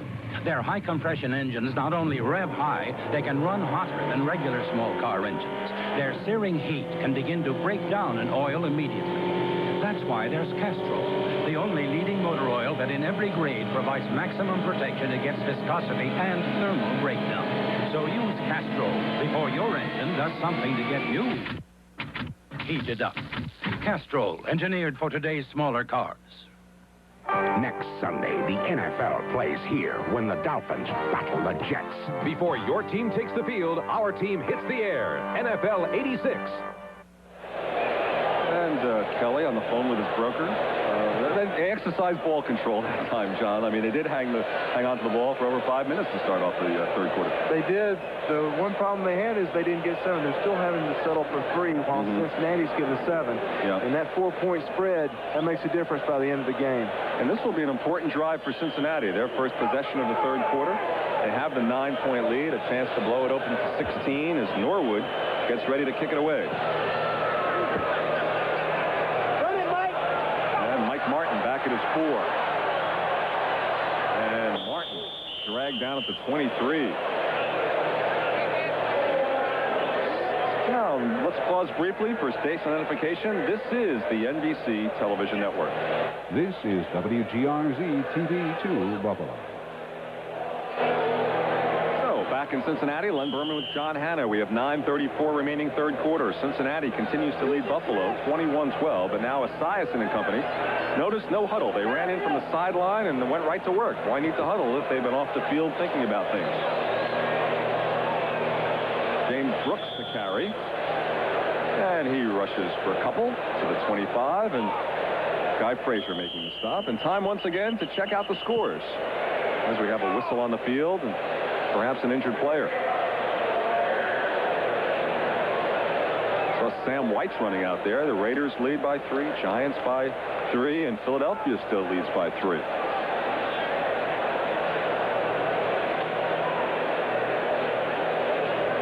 He knows. Looks like Anthony Munoz, it is. No wonder Whites ran out at a sprint. Oh, man, I would too. He had a great block that time on Bruce Smith. They both just sat there, and they were just like two big bulls butting heads together. Somebody must have rolled up on the back of his legs. You know, his knees already looked like he got in a fight with a knife fight with a midget and lost. So, you know,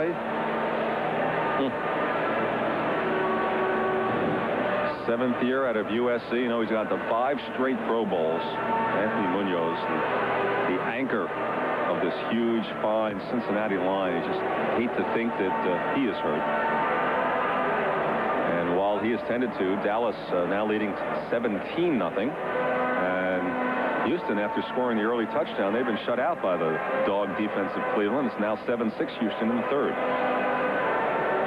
St. Louis has tightened up, and Green Bay taking its second straight pounding last week from Houston, this week from New Orleans. They will be a 500 club, the Saints will be. Of course, the only NFL club never to finish above 500. And be sure to join us a week from today. More exciting NFL action. Your day gets underway at 12:30. NFL 86, and then here's the lineup. Miami at Jets. Denver, Philadelphia, interconference game. Seattle against the tough New England Patriots. Pittsburgh and Minnesota, another interconference game, and Houston at Kansas City. And now Munoz is walking off okay, and a big sigh of relief. Well, I'd say that is a relief for the Cincinnati, because he's not only a great player, but he's a great leader.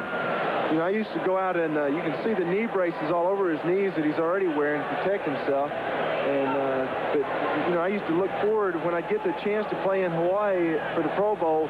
Anthony was always there, and I always look forward to playing next to the guy, because when you play a guy with him, he makes you look good. Right. Well, you did that to a few tackles in your day as well. Split huddle and 2nd down and 7 for Cincinnati at their 26.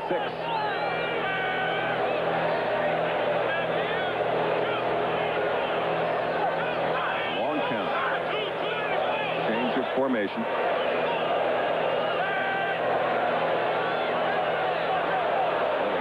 Play off with 3 seconds to spare. Esiason completes it to Collinsworth.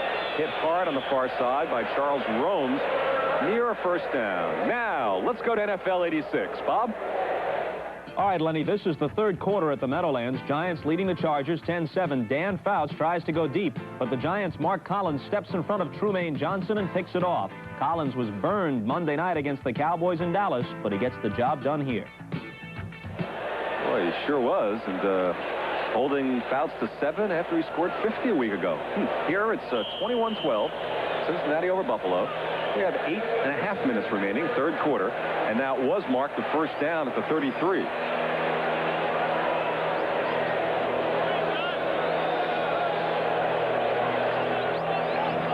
Cincinnati would love nothing more than to grind out a good long drive here.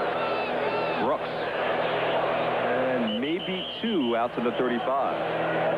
Number 53, Tony Furjanic of Buffalo, came in there and really disrupted that play. He took on that lead blocker about a yard deep behind the line of scrimmage. And a hand from the crowd as Munoz trots back on the field. Furjanic, another Notre Dame alumnus, 8th-round draft choice. That was some game yesterday at South Bend. You know, Furjanic's got the reputation of always being around the ball. He's one of these guys that they're looking to stick with for many more years. He's just a rookie. So Munoz back in action, 2nd and 8 at the 35. Listen again, motioning his people, taking a lot of time.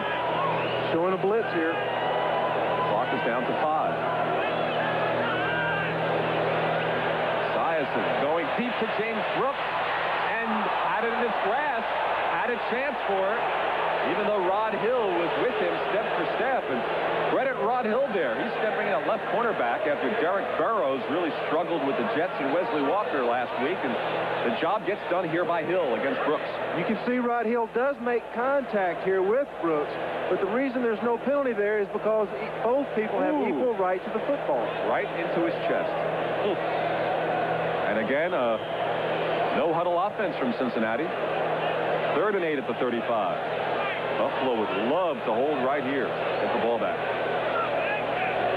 You don't play the call. You don't call a play in the huddle. You call it once you get to the line. That's what's going on right now. It's a It's a formation huddle. And then Buffalo comes up, and they'll show one look, and as soon as he calls the play, they'll show another one and make him audible out of it. It's a guessing game out there right now. Using much of the 30-second clock. The clock now down to 2. And they're claiming that it was Cincinnati that moved first, but let's see if the official buys it. False start. Yeah. Number 64 on the offense. Still third down. Bruce Kazerski playing your old position, left guard. That's a new position for him this year. You know, he's sitting there. He saw, I'm sure he can see that 30-second clock or had a feel that was fixing to go. And you know when you got to get that thing off, you start tensing up because you're just getting ready for the play. That's a product of not having a huddle. I mean, I know it looks interesting to call it this way without the formation. It's also a product of the defense shifting once they make their play call. 3 wide receivers on the far side, 1 on the near side. And the hand end around to McGee. He was one of the 3 receivers on the far side, fumbles the ball. Let's see what the ruling is here.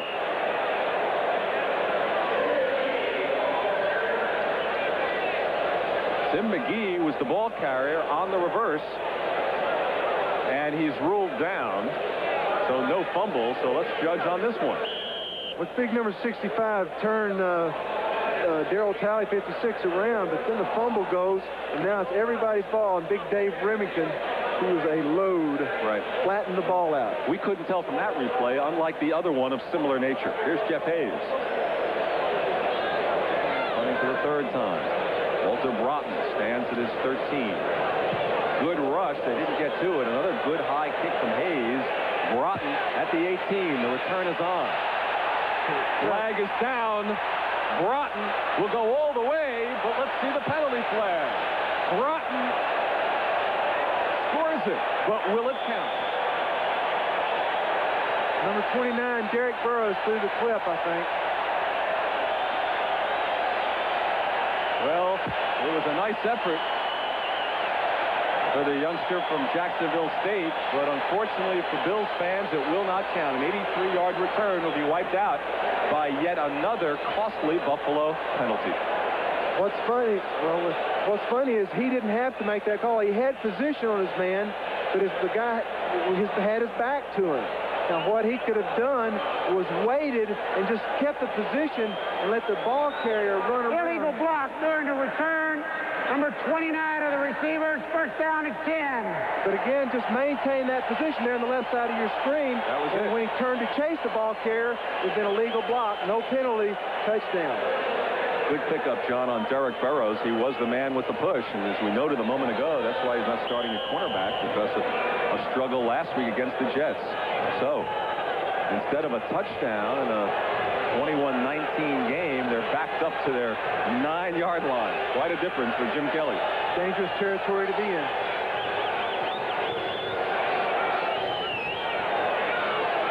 Play action fake. He wants to throw from near his goal. There's a Kelly bomb. Jerry Butler's got it. So Bills fans who have been praying for a bomb have had their prayers answered. Beautiful hookup for the first time to Jerry Butler. Boy, was that picture perfect. And you know what's exciting is we're going to be able to see this a lot more times because this is just his first year. I mean, we got years of this coming. Look at that pass. He backed up to his goal line, so this pass traveled nearly 60 yards in the air. It goes as a 52-yard completion against the veteran Lewis Breeden. A thing of beauty. Buffalo now at the Cincinnati 38. It's a quick turnaround of field position. Wow. We've had up and down the field. We've been marching. All nullified penalty, and now back to the 9, now quickly down to the 38. Here goes Kelly again. First head in motion. Firing, a bit wobbly and over, and was there a flag? Yes, there is. He was hit early. Not only was he hit early, but he was clotheslined, which is even worse. And Breeden is awfully slow to get up. Watch Breeden's arm come across the face of Andre Reed right here. Number 34, Lewis Breeden. Boom. Ooh. You know, you criticized Breeden in last week's game. Number 34 on the defense. First down. I think sometimes players get confused between what is tough, hard-nosed football and what is dirty. And, you know, there's been this thing now, and it's been popularized about how guys go ahead and hurt each other, and that's fun, but it's not.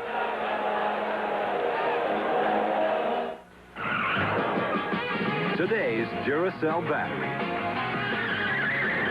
It lasts up to 30% longer than the ones we made just 2 years ago. Duracell. No battery lasts longer.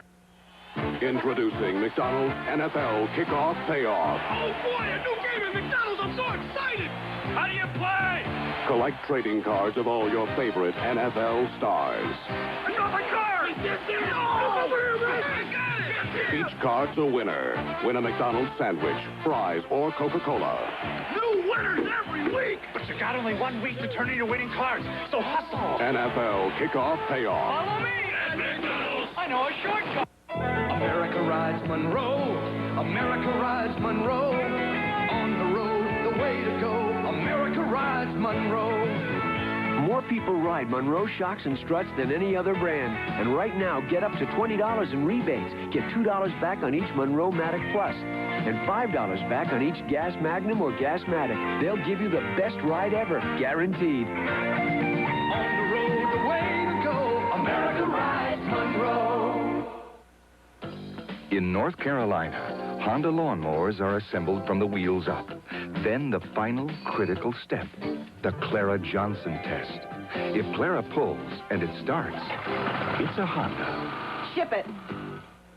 How do you feel about spending the night with two handsome young men? I better remember to take my vitamins. Join Bob Hope and his guests when they lampoon the new TV scene Monday.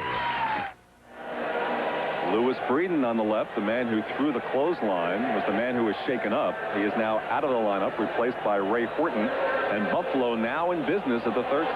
So instead of being disheartened by the penalty nullifying the long punt return, Kelly has them moving. His stats are starting to roll up thanks to that 52-yard completion to Jerry Butler. Greg Bell on the reverse, and he dropped it. He got it back. Good bounce to Reed.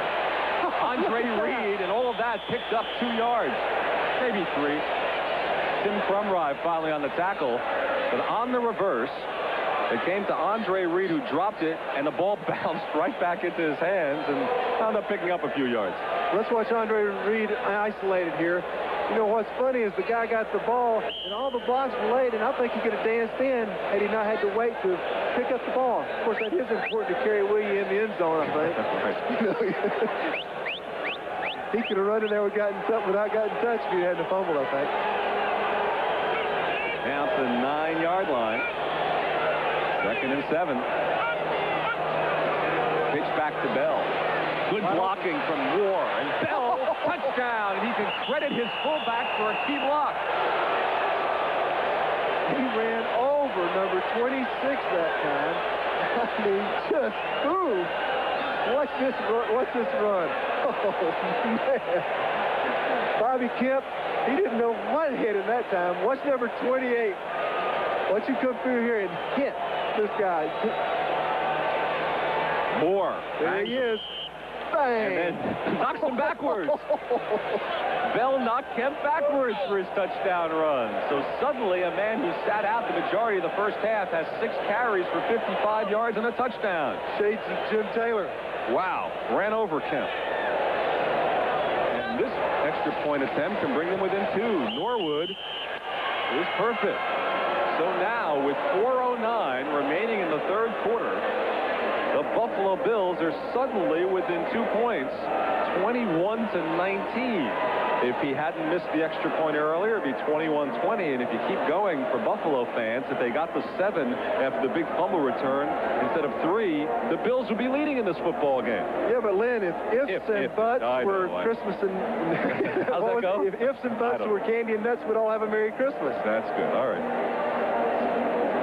Let's watch Greg Bell again. I mean, you know, there's an old story about Jim Taylor that played from Green Bay. He got fined one time because he was running scot-free, and he went out of his way to run over a defensive back. That is an amazing play to knock him backwards. And there is the former Bengal defensive coordinator, now the head coach of the Bills rallying his troops. Will this be their first road victory since December of 1983?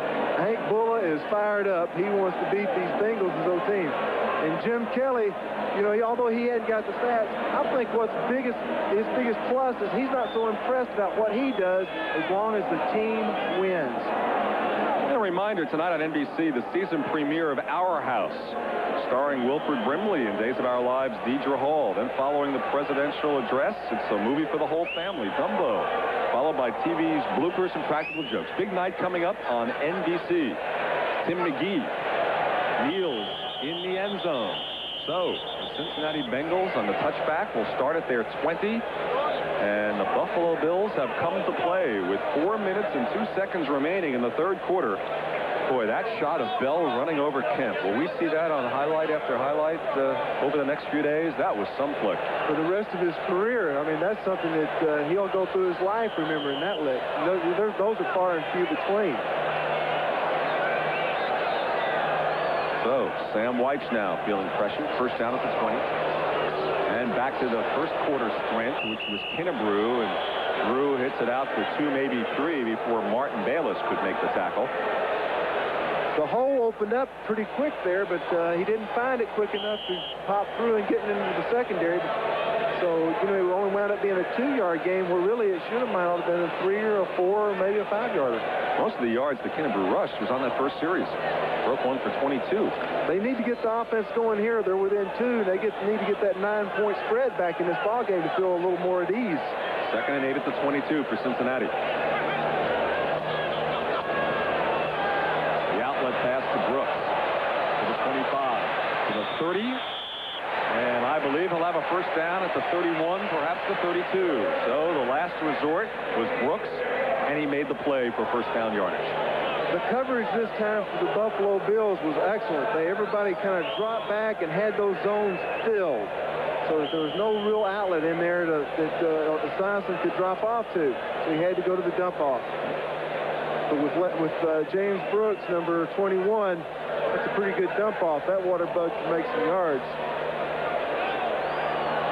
A good block from Eddie Brown to help spring him for the first down, and out to the 31, first down. Play action fake. Bally misses the tackle, and complete to Brown. Out to midfield, a good scrambling play by the Bengals, and another first down. Pickup of 18.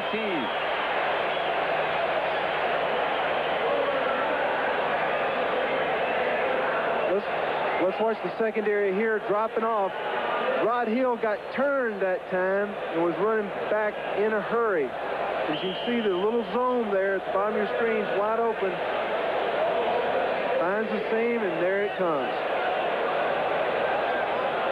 You know, Esiason's got lots of time back there. He dodges maybe one guy, but then he's got plenty of time to throw the ball. And another snap that this time Esiason falls on, but this has been the bane of the Bengals' existence in 1986. The center snap. You know, I've noticed one thing. This is, you know, as we've seen these fumbles occur, it's always been on the running game. And I think what is happening is the center's snapping the ball and charging out to make that block, and Esiason's not riding him up into the line, you know? So that center's, it's a hard thing to do, to block somebody with your hand up between your legs. I would say. I've never tried it, but I can imagine it's a tough thing. Dave Remington, the center from Nebraska, so this pushes them back into their territory at the 48, 2nd and 12. Wide open, Brooks, and overthrown by Esiason. So Boomer with that mistake, and this will set up 3rd and long. Boy, they would hate to give up the football here, and a field goal would give Buffalo the lead. 2 minutes remaining. Third quarter, and Sam Weiss says, I can't wait for October, because in September, now in his 3rd year, he's just won once in 9 games, and now he's struggling with a Buffalo team which historically has had problems on the road. And now this no-huddle formation where they call the play at the line of scrimmage. Last time it resulted in a false start. Watch Buffalo move their defense now. See him moving around? Now he's got to recall the play. 3rd and 12 at the 48. Got lots of running room, and this will force a punt. And Buffalo wanted a fumble call, but Esiason short. That time, number 78, Bruce Smith, came to the other side of the field. He was kind of what they call a floater or a mover. And he was always there trying to get to Esiason's blind side, which is his right side. The reason that is because he's left-handed and he faces the left side of the field when he throws, and his back is to the right side of the pass rush. Yeah, John, I kept seeing some shots of Ken Anderson on the sidelines. Any chance that we might see him in action? Well, he said, you know, we went out and, like I said, ate lunch yesterday, and he's ready to play, but he's happy with his consultation job right now. All right. The rush is on. Hayes gets it away to the far side. Not one of his longer kicks today. And goes out of bounds, and it's marked at the 15. So now, as Kenny Anderson and the rest of the Bengals and their fans ponder this situation, and they saw just a 30-yard punt, now Buffalo with a ball and a chance to take the lead. So it is time once again for our 10-minute ticker and see what's transpiring around the National Football League. Battle of field goals in Washington. Tough defenses today. The Bears have finally scored, and they lead their game. 2-point game here, 2-point game. Cleveland went ahead of Houston. Defense is the name of the game in week number 2. And what kind of defense will they get against Kelly? First down at the 16. Wants to throw. And going long. Same pattern. Burkett. And he could go all the way. Chris Burkett. Touchdown. 84 yards. The Buffalo Bills have taken the lead. We talked about this earlier in the game. You know, the Bills, very conservative, boom, boom, 4 yards, 6 yards. We said then they're going to do this until they start getting those defensive backs to playing up and getting tight, and then they're going to come with a bomb. We've just seen 2 of them in a row right here. Caught the defensive backs for Bengals completely off guard. Bills fans asked last week, where were the bombs? They can be found this week in Cincinnati. Kelly to Burkett, 84 yards. Is Kelly dynamic, exciting, or what? He's fun to watch. This is kind of, you know, an offensive lineman just kind of jogs down the field and he says, well, that was kind of fun. I blocked for about 3 or 4 seconds and then watch everybody else work. Wow. And now Scott Norwood will try to tack a point on and try to give Buffalo a 5-point lead. And he does it. So the Buffalo Bills have scored 17 unanswered points in the third quarter, and you hear it from the Cincinnati crowd. Watch this thing of beauty from Kelly to Burkett. Little play action pass, and the burner is going downfield quick. It looks like the defender fell down there. I don't think he could have caught him anyway, do you? He was wide open. What a beautifully thrown ball. Here it is from a different angle. You know, now the offensive lineman, he's sitting back there. He sees this. He says, hey, there ain't no way I can get down there. He kind of just jogs down there for the extra point. You know, he says, oh, boy, this is fun. This is football. Chris Burkett, second year out of Walter Payton School at Jackson State. And Jim Kelly puts on a show, doesn't he? 26-21. Has 17 points here in the third quarter. Now Kelly's numbers. They weren't too impressive in the first half. He's certainly padded the stats here in the second. He's now thrown for over 200 yards. Those last 2 passes accounted for about 70 or 80% of those, I think. He has thrown a couple of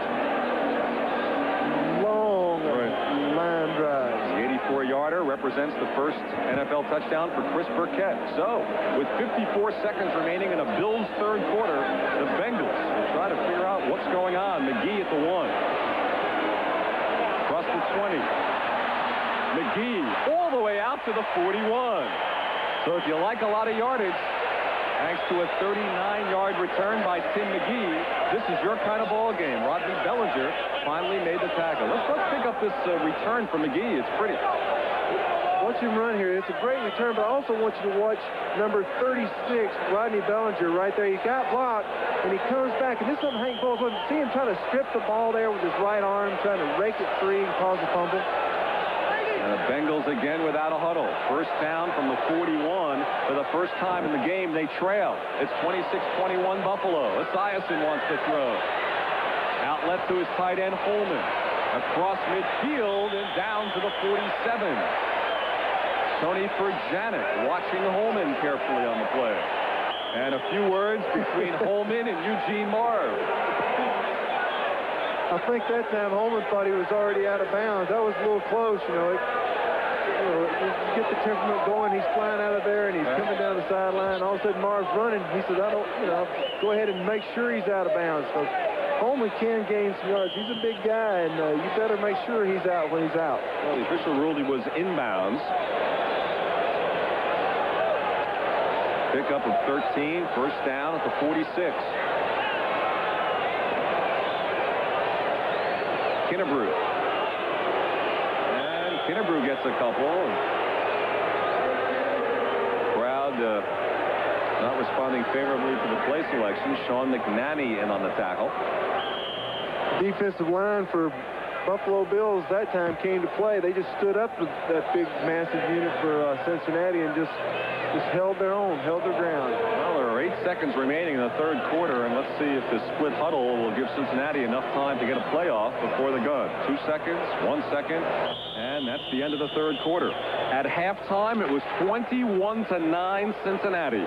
On the strength of 17 unanswered points, the Buffalo Bills have shocked the Bengals.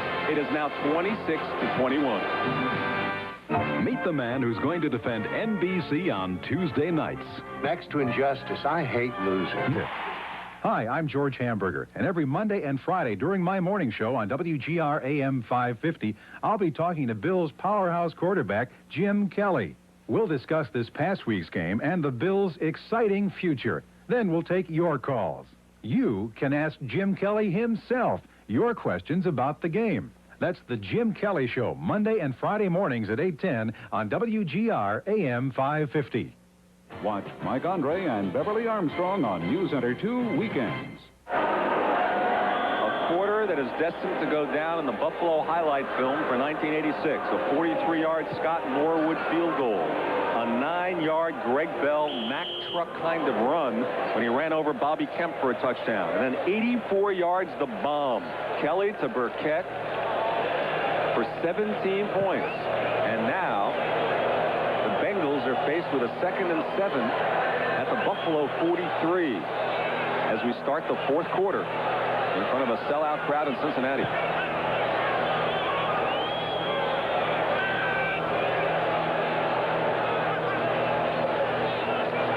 Here comes Smith. He grabs him by the shirt and throws him down for the sack. Now he's ruled in the grasp, so he's down. What a pursuit by Bruce Smith. His 2nd sack of the year. What a play.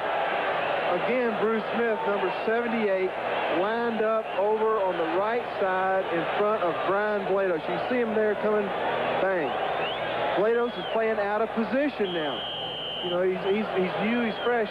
So what they're going to do is take Buffalo's best defensive lineman and put him in front of what they feel is the weakest point in Cincinnati's line. And it's because Brian Blados is a brand new world for him over there at the right tackle spot. It was a brand new world for the Bengals, facing a very different Bills team. They played the Jets tough, only to lose by 4. Now they find themselves ahead of the Bengals by 5 with 14-41. And it's 3rd and 20. The offensive linemen know that those guys have got their ears pinned back and they're coming. Right now, an offensive lineman, boy, you're tense and tight. And Smith's around on the other side again, so they are flip-flopping him around. Smith coming from the left. Here he comes again. Doesn't get there. Esiason completes it to Holman, but he's short of first down yardage, and now this will be an interesting decision for Sam White. Will he punt it away or go for it on 4th? And it appears that he will punt. So while the punting unit comes on and Jeff Hayes, let us check out the 10-minute ticker. As the Raiders lead Washington, and Philly is now tied Chicago. They got a barn burner going at Soldier Field. They do. And no changes on that panel of scores, except for the score in our game. And Green Bay is within 14 now in New Orleans. So here, Hayes will apparently punt it away. Although he did fake and pass one in the preseason. But it is a punt going to the near side. And they let it go out of bounds up around the 15. And it's marked at the 15. So a rarity for the Buffalo Bills. They have the ball and the lead. We'll be back. A tip. 26-21. The 26 points for Buffalo represent the most points they have scored in the game in 2 years. I have a feeling a whole lot of Buffalo records will drop now that the Kelly era is here. Look at these numbers. 11 of 18, 214 yards, 1 touchdown pass, another long bomb in there as well to Jerry Butler, and the 1 interception by Leo Barker. You know, the funny thing about the Bills is they've got players on either end of the spectrum. They got 10-year players, and they got 1- and 2-year players. But they don't have any players that are right in the prime of their career. So all they can do is improve. First down from the 15. Will they be conservative or go for it, John? I think they'll be maybe a little more conservative. Well, let's see. He does pass. Quick hitter inside to Greg Bell. Picks up a yard or so. Tim Crumry and Eddie Edwards on the front 3 for the Bengals, combining to stop Bell. Interesting choice of personnel. Now we see Rob Riddick come into the lineup. And Bell heads off as Bell's had the better second half. Obviously, he wasn't in for the first half with Riddick replacing him. Well, apparently, you know, if the strategy and our thinking was right, maybe we'll see the pass now because they think Riddick's better at picking up the blitz. So if it's Riddick in there, expect them to pass, and if it's Bell, expect them to run. Right. 2nd and 9 at the 16. Riddick is now flanked out as a wide receiver on the near side. And Kelly is looking deep on this side for Riddick. He's got it. He burned it. And ruled out of bounds. No catch. But Kelly nearly had another bomb. Riddick working the rookie Fulcher. Let's watch Riddick here go right past Fulcher. I don't think Fulcher had the respect for his speed that he ought to have had. And if he could just kept his feet in bounds here. Yeah, excellent call. It's the right call. And he wasn't pushed. I mean, I'll tell you, you have to, you don't take breaks when you're at the stadium when Buffalo's on offense. No, you don't. You may come back and find them on defense. That was a guy named Mr. Kelly back there at the quarterback spot. It's exciting, and you know the sellout crowd here doing parts of Kelly, and that adds more money in the Buffalo coffers. In the National Football League, they split the money, 60-40, home and away. All right, 3rd and 9 for Kelly. Inside handoff to Bell, and they stocked that one up. Jim Scow, rookie from Nebraska, 3rd-round choice, and he made a good play. Well, not only did he, but all the other 4 defensive linemen they had in at that time. There was 5 down men coming on the rush that time. That was a little of a strange call that they didn't kind of audible out of that and maybe go to maybe a quick pass or something along those natures. Well, they thought the trickery might work out, but now John Kidd has to punt from his goal line. And this should give Cincinnati some excellent field position with a full 12 minutes remaining in the 4th quarter. Mike Martin is back at his 45. A high snap. Oh, no. And Kidd, he's out of the end zone. That's a safety.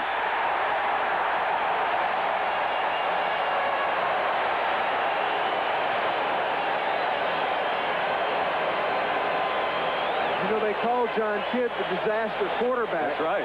Because he's the 3rd-string quarterback. Somebody goes down. Well, that time it looked like his natural reaction when he missed the snap. As you can see here, he goes way over his head, and he tries to field the ball, and then he goes back to throw it. I think he'd already stepped out of bounds, and then finally for the 2 points. But maybe it's better he didn't throw, and maybe it's better he took the 2, because if he tried to do anything, Cincinnati would be in perfect position for 3 or 6. It was Dale Hellestray with the high snap from center that went over Kidd's head, and now suddenly the Bengals are within a field goal. Well, you know, Hellestray, apparently they must be low on snappers because Hellestray does have a sprained wrist. We knew that, you know, about 3 or 4 series ago, I believe he got it hurt. And now he's in there snapping. So, you know, it must be bothering him and affecting some to have that high snap. So now as the result of the safety, and we've seen a little bit of everything in this game, it will be a free kick for the Bills from their 20s. So now, once again, Cincinnati will have good field position. And if they can drive down for a field goal, we would have a tie football game. The worst part of a safety is not so much that you give up 2 points, but you give the ball up in pretty good field position. So finally, Cincinnati able to score in the second half on a safety. Their first scoring of this half. So the free kick is a punt from Kidd, and it's a beauty. Mike Martin back to his 16. And Martin gets it out to the 37. So that's where the Bengals will start after a 21-yard return.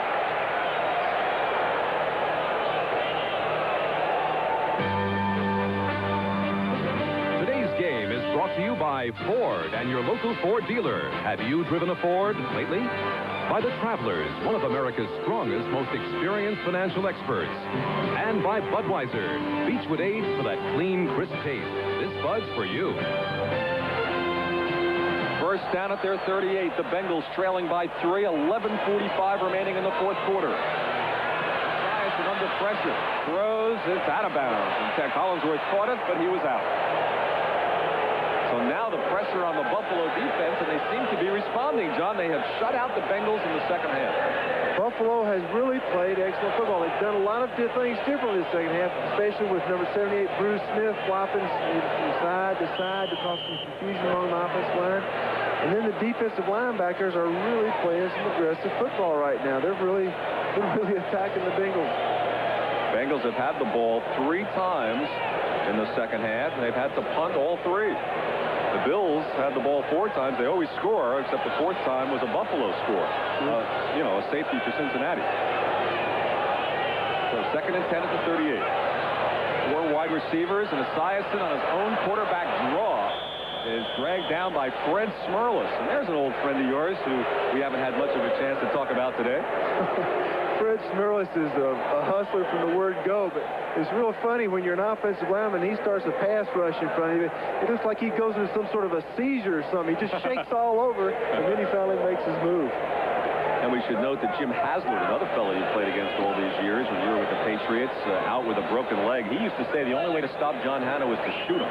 Well, you had that Bermuda Triangle, if you remember that. You had Shane Nelson at one linebacker, Jim Haslett another, and then Fred Smerlas. Timeout number 1 for Cincinnati. And Esiason takes a timeout. The crowd isn't happy about, but we'll take a break. We'll be right back. Bottom score, Buddy Ryan against his old team, 10-10 in the fourth quarter. Here, an important 3rd down and 4 at the 44 for Boomer Esiason and the Bengals. They trail by 3, but a full 11 minutes remaining in a football game which has seen just a little bit of everything. You've scored in every way you can score in football. And a missed extra point. Big fumble recovery turnover. A couple of Kelly bombs. A safety. A couple of field goals. Esiason right now he's thinking about this down. He knows how important it is. You know, there's 11 minutes left, which is a lot of time in professional football. But still, he needs to get this offense rolling and get in the tempo that he had back when he started this game in the first quarter. Dallas was the only laugher today. 3rd down and 4. James Brooks in motion. And the big play is complete to Brooks for the first down, and the Bengals keep the ball. Getting into Buffalo territory at the 49. Charles Rome's covering Brooks. James Brooks is one of the most versatile players on the Bengals offense. He's played wide receiver. He's played split. He's played running back. You name what you want him to do, and he'll do it for you. He's just a very versatile player. Talk about a tough situation for Cincinnati. They lost their opener, in trouble here. A short week to play Cleveland Thursday, and then they come home to host the Bears. Not Septembers to remember for the Bengals. Brooks. And James Brooks dragged down at the 45 after a gain of 4. So let's take a break and check in with NFL 86. Len, with just over 6 minutes to play in the game, the Redskins now lead the Raiders 10-6. Why? First of all, Jay Schrader, 59 yards to Clint Didier. He's hauled down by Mike Haynes, but that sets up 1st and goal. And moments later, George Rogers got the go-ahead touchdown. 10-6 Skins. Lenny? Thank you, Bob. And that would, that would put Washington up 2-0, and the Raiders would start off with a couple of losses. So, strange football season developing here. Here we go. Here it's 2nd and 6 at the 45. Kinnebrew, straight ahead. Big hole. Lost the football. Recovered by Buffalo at the 35. Charles Rome's on the fumble recovery. The Buffalo Bills in business at their own 40 with the lead. We have a little free-for-all down there. Looks like there's a little... Kinnebrew, the last man to get up. They had gathered around him, but Kinnebrew coughed it up. Charles Rome's recovery. Here comes Hank Bulla, the head coach. Getting his guys off the field, saying, hey, they have the lead on the road. You don't need any of this kind of business. All right, let's don't get a penalty here. Let's watch Kennebrew right here with the fumble. He sees the good hole, and he runs to it. But again, Buffalo not going so much for the tackle, but kind of strip that ball loose. And that's what Hank Bull's wanting. Turnovers, turnovers, turnovers. And for the second week in a row, Cincinnati has 3 turnovers. 2 fumbles, interception. They had 3 last week in Kansas City. First down for Buffalo at the 40. Kelly pitch back to Bell. Bell perhaps loses a yard. Tackled by Eddie Edwards. And now we are getting down to crunch time. Inside of 10 minutes remaining. An important drive for the Buffalo Bills as they try to win on the road for the first time in nearly 3 years. That time Ricky Moore tried to throw a little bit of a block on Reggie Williams, number 57, but I would call it more or less a little bit of a block. Kind of just threw his body into him and really just didn't put his head in the numbers like he should have. Bulla urging the troops on. Second down and closer to 11 yards, back at the 41.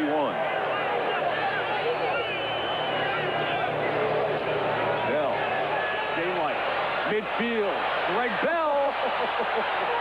And Bell across the 30 to the 28. A big play for Buffalo, 32 yards, and it was a running play.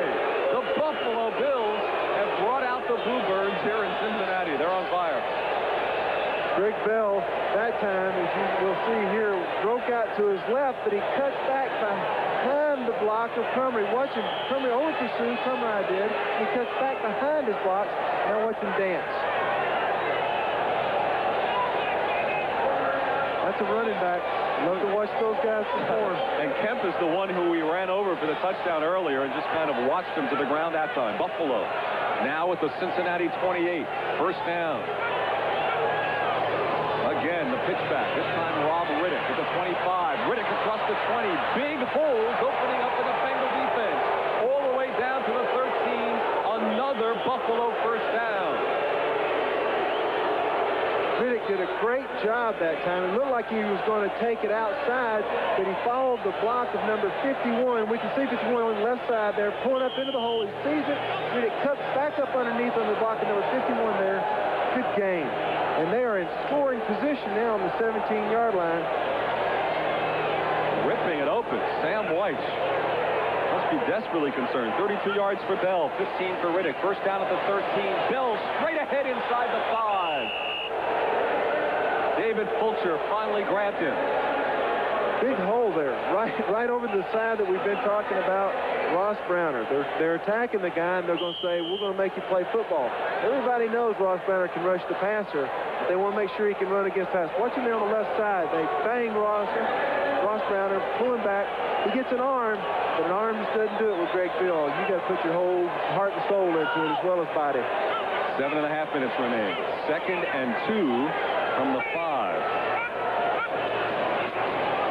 Bell close to the goal line, but not over, but it will be enough for a first down. All those fans watching in upstate New York have watched the Bills faithfully on NBC the last 3 years. They have watched 17 consecutive road defeats. And finally, with 7 minutes remaining in the fourth quarter, on the second Sunday of the Kelly era, the long drought may be about to end, and thanks to some good running here by Bell. Oh, and the blocking, too. The hole opened up, and he hit that hole and accelerated through. One more step, and they wouldn't have had to run this extra play. Kelly either has an entire drive of runs or an entire drive of passes. This one totally on the ground. He licks his fingers as he faces first and goal at the 1. Ricky Moore. Oh, lost it. Touchdown. Went to Metzelaars. When things go right, they go right. That ball popped up in the air, and Pete Metzelaars was just sitting there. It came down in his hands. He couldn't do anything to catch it. Oh, man. The Bengals are saying, where have we seen this before? Last week, the exact same thing happened against Cincinnati. Kansas City fumbled it to themselves at the goal line for a touchdown. Here, Moore is hit by Reggie Williams. It pops up. Metzelaars is sitting there, gathers it in for 6. A lot of odd things, That's one more that we can add to our repertoire today that we've seen, right? Just amazing. The second consecutive week, that play against the Bengals. What are the odds of that? And now, Scott Norwood can make it a 10-point Buffalo lead. And And he does it. The Bills have outscored the Bengals 24-2 in the second half with 6:27 remaining. It comes right to Metzelaars. The Bills by 10. Lever, did you send those galoshes to Cleveland? They didn't get there. Yes, Mr. Reliable. Air Express, as per your instructions. Which company did you use? Why? Aren't they all the same? Hold it. If you'd used Federal Express, you wouldn't be having this problem. Come with me. You see, Federal Express isn't the same as everybody else because today it takes much more. For instance, we have computers in our vans. Oh! So Kelly has led them to 33 points, the most since 1983 against the Dolphins. It is a 10-point lead, 33-23. His numbers are only part of the story. A terrific ground game has really helped the Bills forge this 10-point lead. The kickoff comes down to Tim McGee at the 7. McGee across the 20. McGee all the way up to the 40. Now, we've mentioned 17 consecutive road losses for the Buffalo Bills. Let us take you back to December of 1983. The date, December 4th, in Kansas City. Bill Kenny, the quarterback for the Chiefs. And Bills fans remember the name Mike Kennedy? Well, here he is. Kennedy with the interception. On he went for the touchdown. Buffalo won that day in Kansas City 14-9. They have not won on the road since. Perhaps Hank Bulla will see that streak end here. First down. To Collinsworth, wide open. Don't pop the champagne corks yet. Collinsworth to the 34 with 6 minutes to go. A 24-yard pickup. Plenty of time given to Esiason that time, and when you give him that much time, you can't stop him. Giants now with a 10-point lead over San Diego. First down at the 34. Bengals trailing by 10 points. Esiason over the middle. Brown and nearly intercepted by Bayless on the tip. And that'll set up second down as it was intended for Eddie Brown. Eddie Brown coming off the field now. It looks like he might have hurt his left hand. He's kind of holding it gingerly right there. If he goes out, that could slow him down a little bit because he's the speed man on the other side. He's the deep guy. Look what Dallas is doing to Detroit. Houston has regained the lead over Cleveland. Atlanta's doubled up St. Louis to score. Buffalo plays St. Louis next week at home. How about these stats for Greg Bell in the second half? He's rushed for 96 yards. No yards in the first half. Second and 10 for Cincinnati at the 34. Bruce Smith is lined up on the other side of the line. Esiason to James Brooks, incomplete. Third down and 10 at the 34. Bayless on the coverage of Brooks. Now 5.5 minutes remain in the fourth quarter. Bruce Smith has not had the success in front of big Anthony Munoz today that he'd hoped he would have. And so now he's going to kind of go to the other side and see if he can kind of get back and look at the quarterback's face. Now Brooks and Holman head out. Stanford Jennings, Bill Johnson, Eric Caddis in the lineup for Cincinnati. Talk about important plays. I'd say this one ranks right up with them. Oh, 3rd and 10. Critical point in this game. At the Buffalo 34.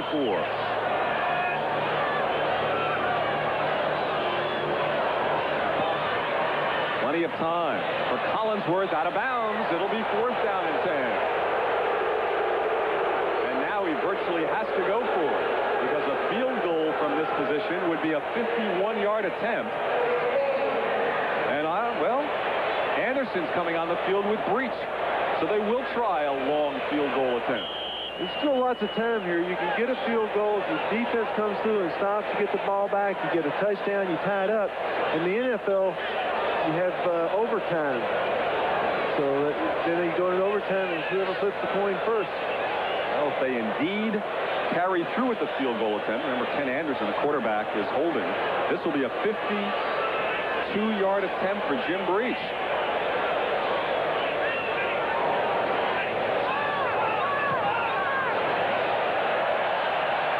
He's got it. Breach jumps in the air. A 52-yard field goal. The Bengals are within 7. Can you imagine the pressure that Mr. Breach feels when he's out there on the field as a kicker? I mean, he's sitting on the sideline drinking ice water all day. Then all of a sudden he comes out there and he goes, if I don't kick this, there's no way we'll win this game. I mean, that's tremendous pressure. I would jump up and down too, Wayne, if I made a field goal in that situation. Well, it's officially marked as a 51-yard field goal. It's nearly 52. I could hear a sigh of relief from up here. It was just kind of, Well, that's the first point the offense has been able to put on the board in the second half. They've only scored 5 points in the second 2 quarters, one on a safety, and now a 51-yard field goal. So that high-powered Cincinnati offense that everybody talks about so much has been basically shut down for the second week in a row. No points in the third quarter, 5 points here in the fourth. But the important story is they are within 7 and a chance to force overtime if they can get a good surge here from their defense. 5 minutes and 19 seconds remain in the fourth quarter, and Cincinnati will kick off.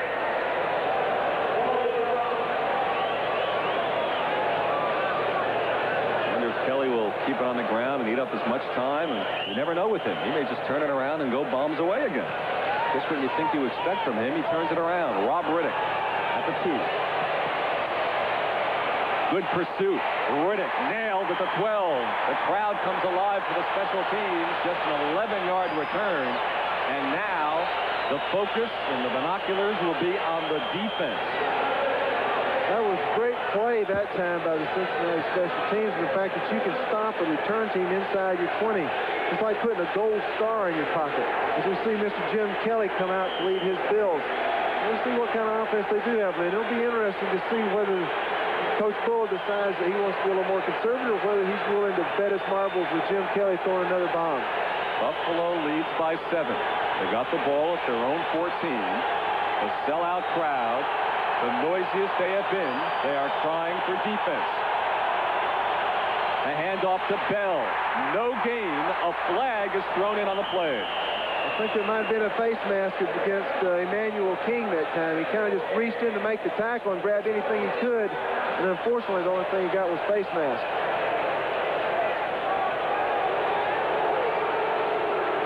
Here we see it. There's Ricky Moore. Top of your screen, you see number 28, Greg Bell, and you'll see Emmanuel playing off the block and just reaching to grab anything he can. He doesn't know what he's getting, and all he gets is face mask. Number 90 on the defense. 5 yards, and it'll still be first down. Good pictures on that play supplied by producer Steve Dans and our director Jim Cross. The Cincinnati offense huddling. They dearly want the ball back to try to force overtime. 5 minutes remain in regulation. I guarantee you there's some deep-seated feelings down there on the bench right now with Sam Weiss. He's telling them what's going on, what's happening, what are they doing in this, what are they doing there. And they're going through the game plan and just what exactly is going to work. Crowd becomes nearly deafening. It's a 1st and 5 for Buffalo at the 19. 4:45 remaining. Pitch back to Bell. Stops at the 15, and Bengals are saying fumble. The officials have not indicated such. Let's see if we can pick it up from the replay. It's second down, Buffalo ball. See if we can pick it up, John. Was he looking to pass or cut it back? I was looking to cut back, and he just fell, and the ball was on the ground. Well, his arm touched the ground first. You wonder if that's a fumble or not. Nobody had touched him, though, so the ball was still live. No overturn from the replay official. 2nd and 9. Kelly to throw. Complete to Andre Reed. His first completion today. A big pickup for a first down and an important time for Jim Kelly. Ball control, and Jim Kelly paid the price. He was willing to wait that extra little second to make this ball complete. As you can see, he does get hit right here by Ross Banner, 79, and Tim Crumrye, number 69. A big 19-yard pickup to Andre Reed Kidd's credit, and now Buffalo trying to do to Cincinnati what the Jets did to Buffalo last week. Trying to run the clock out on them without giving them another chance to come back. Bengals want the ball, trailing by 7, but it's first down. Buffalo at the 34. Ricky Moore. A couple of yards, but the clock will continue to run inside of 4 minutes now. I'm anxious to see what they do. They do have Cincinnati's defense playing close now. Number 33, David Fulcher, was up on the line of scrimmage that time. Now, they've been pretty conservative and eating up the clock. It wouldn't surprise me too much to see Jim Kelly go for a little, maybe a post pattern down the sidelines or something. This is a 2nd and 7 at the 37. And they fumble the snap. But Bell and Kelly got together to fall on it, but it'll be a loss of 3 and set up 3rd and 10. Now let's pause briefly for station identification. This is the NBC Television Network. This is WGRZ TV2 Buffalo. In Cincinnati, Len Berman along with John Hanna. 3 minutes and 3 seconds remaining. Buffalo on the verge of an upset of Cincinnati, 33-26. But they must hold on to the ball now. 3rd and 10 at their 34. Kelly fighting this crowd.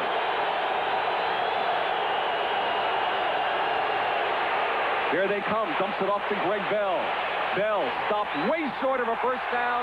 A Bengals defense holds.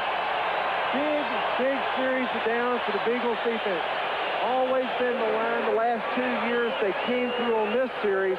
Now, we've got to find out if the Bengal offense going to respond. Are they going to do the things that they need to do? Are they going to come back and score the points? Defense has set it up for them. They took the risk. They got the long field goal for 53 yards. Now then, it's up to the offense. They've got to get back down. They can't settle for 3 this time. They've got to have 7. A lot of pressure on John Kidd. He's walking out there, and he knows he needs to get a big one off. Well, they have to worry about the snap first. Well, that's true, because he did get one over his head last time. Well, to set the clock and score, it's 2:28 remaining in the 4th quarter. The Bengals have been limited to 5 points in the second half after scoring 21 in the first half.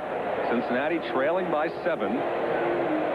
As they get the ball back, that missed extra point looms just a little bit larger from Scott Norwood. It would have been an 8-point lead at this point. And really no real, a lot of, there's always some concern, but not really as concerned as Buffalo is right now, because there's a possibility of tying this up in 1 strike instead of making them get the ball twice.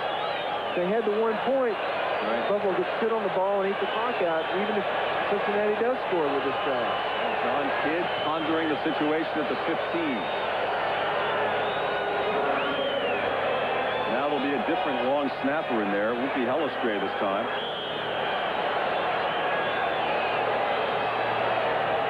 It'll be Kent Hull.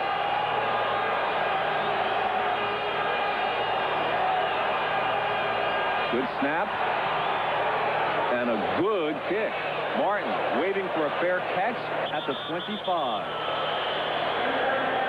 So, Cincinnati, after a 46-yard punt, they have just 1 timeout remaining. 2 minutes and 19 seconds left. And the Bengals now will start at their 26. They need the end zone. A field goal on this possession will do them no good.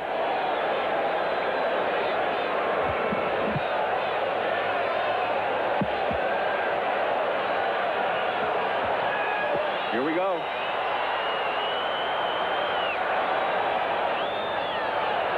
Siason incomplete, intended for Brooks.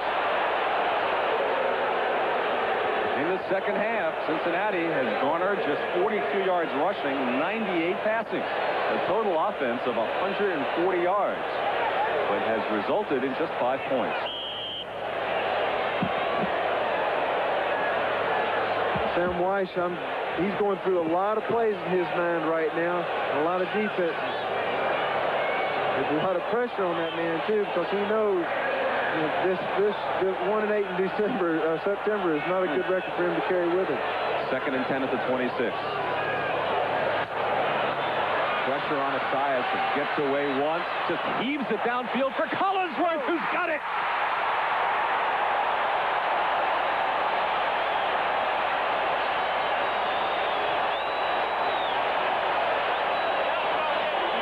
Yards. What a play. We'll be right back. What a fun time in Cincinnati. The Bengals trailing by 7. We're at the 2-minute warning. They have now driven down to the 28-yard line on the strength of a 42-yard pass play from Esiason to Collinsworth, and Boomer took a shot on that play. I thought he was just throwing the ball and heaving it up for grabs, it looked like. It looked like it to me because he is running everywhere. He's under heavy pressure by the Buffalo Bills. And the last minute, he just kind of hums it out there. And there's Collinsworth, old reliable. And he's got it for 42 yards. Boomer came off holding his side for a moment. Ken Anderson put his helmet on. I thought Anderson was going in for him. It looks like Esiason will come back in. And what a big play, a big time for the Bengals. It couldn't happen at a more crucial time, Lamb, because this is the game. This is the game right here. And, you know, they've had two well-fought teams here. These both teams are just crushing each other. And now it boils down to the last 2 minutes. They have one timeout remaining. 28 yards of real estate to engineer. They trail by 7.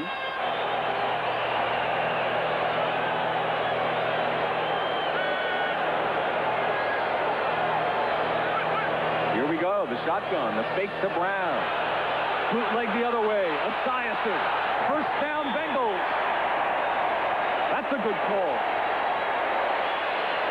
That is a good call. We've seen that play disguised basically the same action by the offensive line three different ways. You see the offensive lineman pulling to the right. We've seen them hand it off to Brooks and run the play. We've seen them do that and throw a play-action pass. Now we've seen Esiason bootleg it. Same look, 3 different plays. If you're just joining us, 1:53 to go. That's the timeout situation. Cincinnati with the ball at the Buffalo 16. A touchdown here, and the extra point would tie it at 33.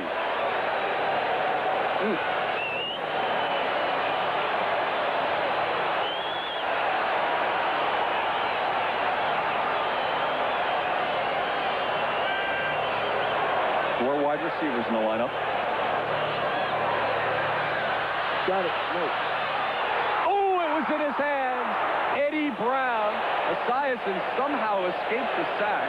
It hit Brown right in the chest. He could not hang on at the 1.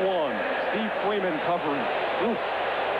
To see such a remarkable escape by Boomer Esiason, number 7.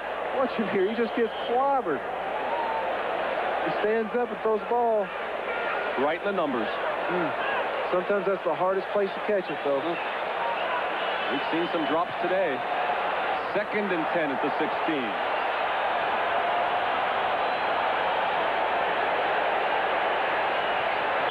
Intended for Brooks, wasn't looking for it. Brooks was claiming he was held up, and there is a flag on the far side with Martin Bayless covering. And we'll see if Brooks is correct in his initial assessment. Penalty being called against Buffalo.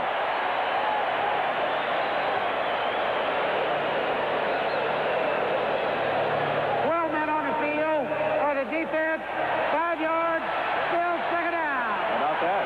No wonder they had everybody covered that time. And Washington beats the Raiders. Raiders are 0-2. The Giants have defeated San Diego. Philadelphia and Chicago tied in the 4th. This will be 2nd down and 5 at the 11. We have 1:41 remaining. Hank being a defensive coach, boy, I know he's turning because this game is on the defensive shoulders right now. Kinnebrew fights down to the 7. But the clock continues to run, and this will set up 3rd down.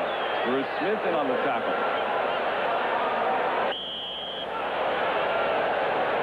1:26 to go. Dallas beat Detroit big. Cleveland leading Houston now. Big 4th quarter for Cleveland. 3rd down and 2. Well, you know they're going for it on 4th down. Oh, yeah.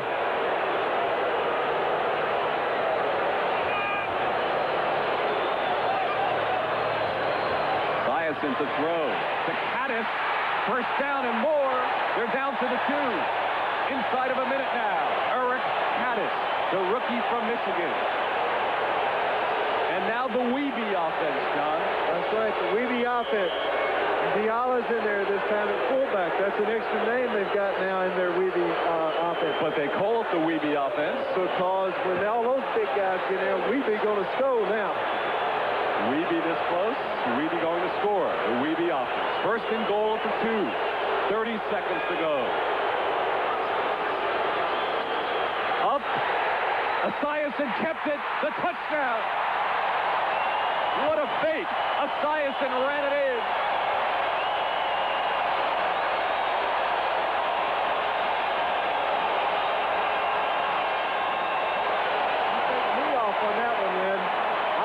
He faked out everybody. So the Bengals, who scored with 22 seconds remaining in the second quarter, now score with 22 seconds remaining in the fourth quarter. Esiason faked it to Esiason, who jumped up and over, faked it to Kennebrew, rather. Esiason pulled it in, kept it, ran the bootleg, and now they are an extra point away from tying it at 33 with 22 seconds to go. Anderson to hold, reach with the critical attempt.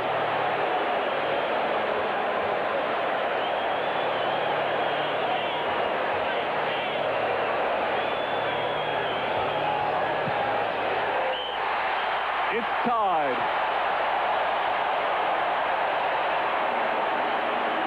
22 seconds remaining in regulation.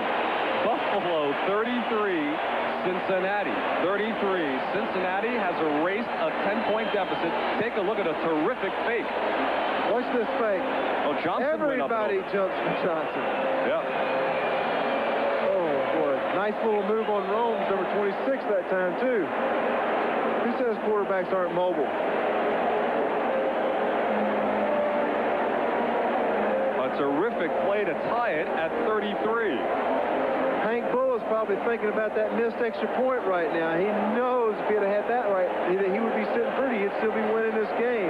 All he had to do was handle the kickoff and just eat the clock up.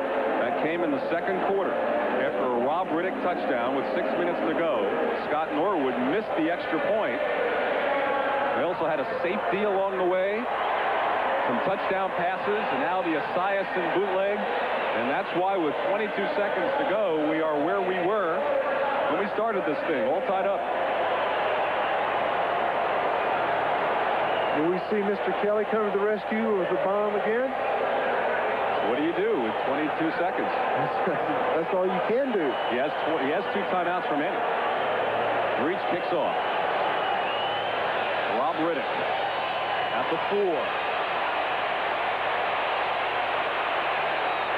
Riddick hit it to 20 and down there. 15 seconds to go in regulation. Ron Simpkins in on the tackle. Pete Metzelarge very slow getting up for Buffalo on the special teams play.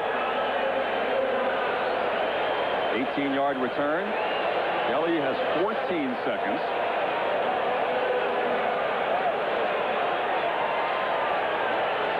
This was talked to about every coach they had on the Buffalo's bench that time, trying to find out what exactly they wanted to do. Well, Cincinnati has 6 defensive backs in the lineup.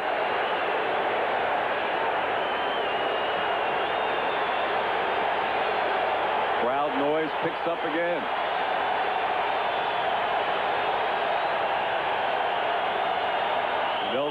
They'll be content to force an overtime. And the clock will run out. And so Buffalo, who had the 10-point lead and a chance to break the long road losing streak, they still have a shot to do it, but now they'll have to do it in overtime. We'll be back with a coin toss in just a minute. 33-33, the beginning of a 15-minute overtime period. If they play that scoreless, the game will end 33 apiece. Buffalo has won the toss. Buffalo will receive And when we come back from a station break, the Bills will get the first crack. Overtime in Cincinnati. We'll be back. A terrific fake of Boomer Esiason forces the overtime, and the Cincinnati team just hoping they can get the ball once. About half the time, a team can take the opening kickoff in overtime and score, and the other team never gets the ball. And some pretty impressive numbers on both sides, Kelly and Esiason. With both of these offenses, I don't think we'll go the full time. These teams met in overtime 5 years ago, and Cincinnati won that day on a field goal. Let's see what happens 5 years later.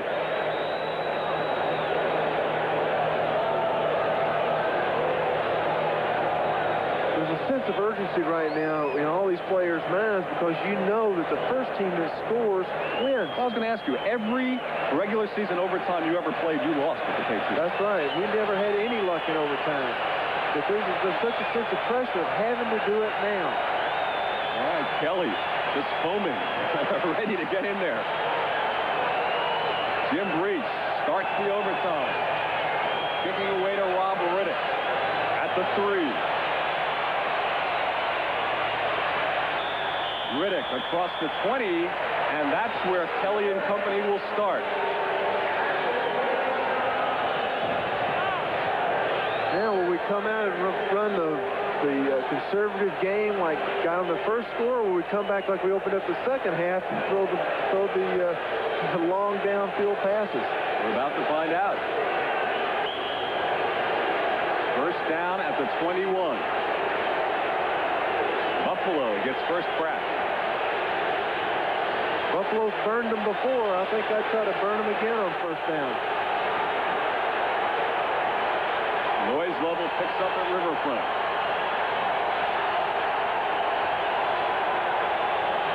Andre Reed in motion. Kelly to throw. Intercepted. Carl Zander with the critical interception for the Cincinnati Bengals. Kelly, with a wink, comes up empty.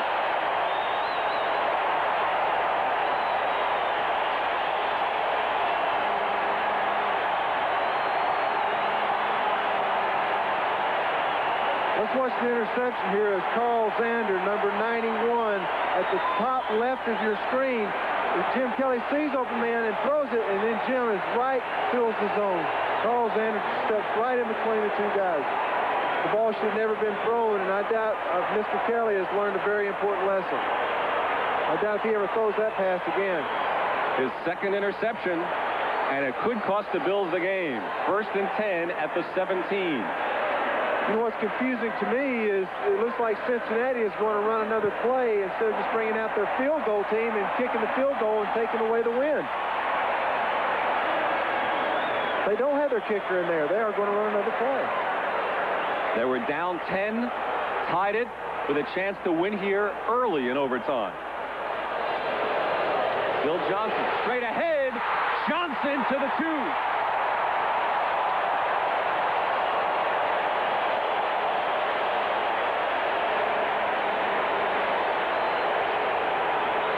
What's this hole on the left side of the Cincinnati offensive line? It just opens up. He cuts back behind it, right behind number 64, Mr. Kaczerski, number 78, Anthony Munoz. Cincinnati calls a timeout. 1st and goal to 2. Will they kick the field goal to win it right here? We'll find out when we return. Breach is coming out. Jim Breach attempting to win it.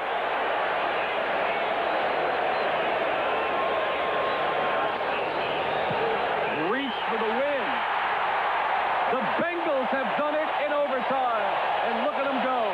Sam White has won in September for just the second time in 3 years. A 20-yard field goal. The Bengals and the Bills their 18th consecutive road loss in dramatic fashion, 36-33. Let's watch Sam Weiss here. Think he might get a little excited?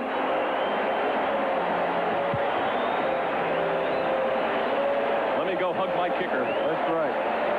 You know, it's a shame that either one of these teams had to lose today because there was a lot of hustle, a lot of work there. But Jim Breach came through when it counted. So as they did 5 years ago, they do it again now. A 3-point win in overtime over Buffalo, and Kelly and White talked things over. Kelly performed again. He gave his Bills team a surprising 10-point lead, but in overtime. The interception by Carl Zander on the first Buffalo play, and smiles all around with Kelly and the Bengals, and then the 20-yard field goal by Jim Breach wins it for the Cincinnati Bengals in a wild one. There's the man who turned in the interception, Zander, second-year player from Tennessee. You know, Carl Zander had to have a big play. He came up with that, and he's got Zander written on the back of his Porsche, and somebody saw that car tag, and he didn't make that interception. He'd go out there and scratch it up and soap it up. Now let's take a look at the play that Bills fans will just add to their long list of devastating happenings. Kelly's first pass, first play of overtime. He was looking for Chris Burkett. Carl Zander right to him, and the Bengals were in business. Look how Zander covered that ball up to keep him from dropping it. He wasn't about to have a turnover on that position. And then the run by Bill Johnson, the timeout, quick 20-yard field goal by Jim Breach, and Buffalo Bills fans and upstate New Yorkers saying, well, they may win a road game eventually, but it's 18 consecutive times coming up empty on road trips. And this one after leading by 10, our final score in overtime. The Bengals go to 1-1, defeating the 0-2 Buffalo Bills 36-33. The one thing, though, you can't look at Buffalo and say they didn't give it their best shot, because those guys were working today. You know, it was an exciting game, and I think everybody that watched this game had to enjoy it. It was a great one to be at. Most points the Buffalo team has scored in 3 years. They scored 24 in the first week of Kelly and 33 in the second week. Now they go home to face the St. Louis team that lost today. And Cincinnati, with the short week, will face Cleveland Thursday night in Cleveland. Exciting, wild football game that the fans here will certainly remember as Jim Kelly suffers his first 2 NFL interceptions. The second one, really the killer. Oh, that was the killer, because even though it was tied, you know, they could have come back and got it down the field, and their guy can kick a field goal or two himself. And it's anybody's ball game in that kind of a situation. All right, Washington 2-0. The Raiders are 0-2. The Giants are 1-1, as is San Diego, 20-7. Giants overtime with Buddy Ryan and his old friends, the Bears, at Soldier Field, 10-10 in overtime. Dallas goes to 2-0, winning in Detroit by a big score. That's impressive. And here, that should read OT, I believe, 36-33, Cincinnati to win. Cleveland, whom these Bengals will now face in the Battle of Ohio Thursday, defeating Houston. That must have been an exciting game in the Astrodome. 23-20, the final there. Atlanta beating the Bills' next opponent quite handily, 33-13. And New Orleans goes to 1-1. Green Bay to 0-2 at the Superdome. Saints coming up big, 24-10. How do you sum up this game, John Hanna? Well, let's start with the MVP of the game, Boomer Esiason, and the terrific fake and the bootleg. And that's what did it, that forced the overtime. Budweiser, MVP. Here's the play, John. He just simply has a fake that throws everybody in the stadium off, including the Bills, and then he makes a little move on to the winning score. He led the team all the way. He never gave up. They won it all. And so in overtime, the Bengals beat the Bills on a 20-yard Jim Breach field goal, 36-33 for John Hanna. I'm Len Berman. Thanks for watching, and so long, everybody. A promotional fee has been paid to NBC by United Air.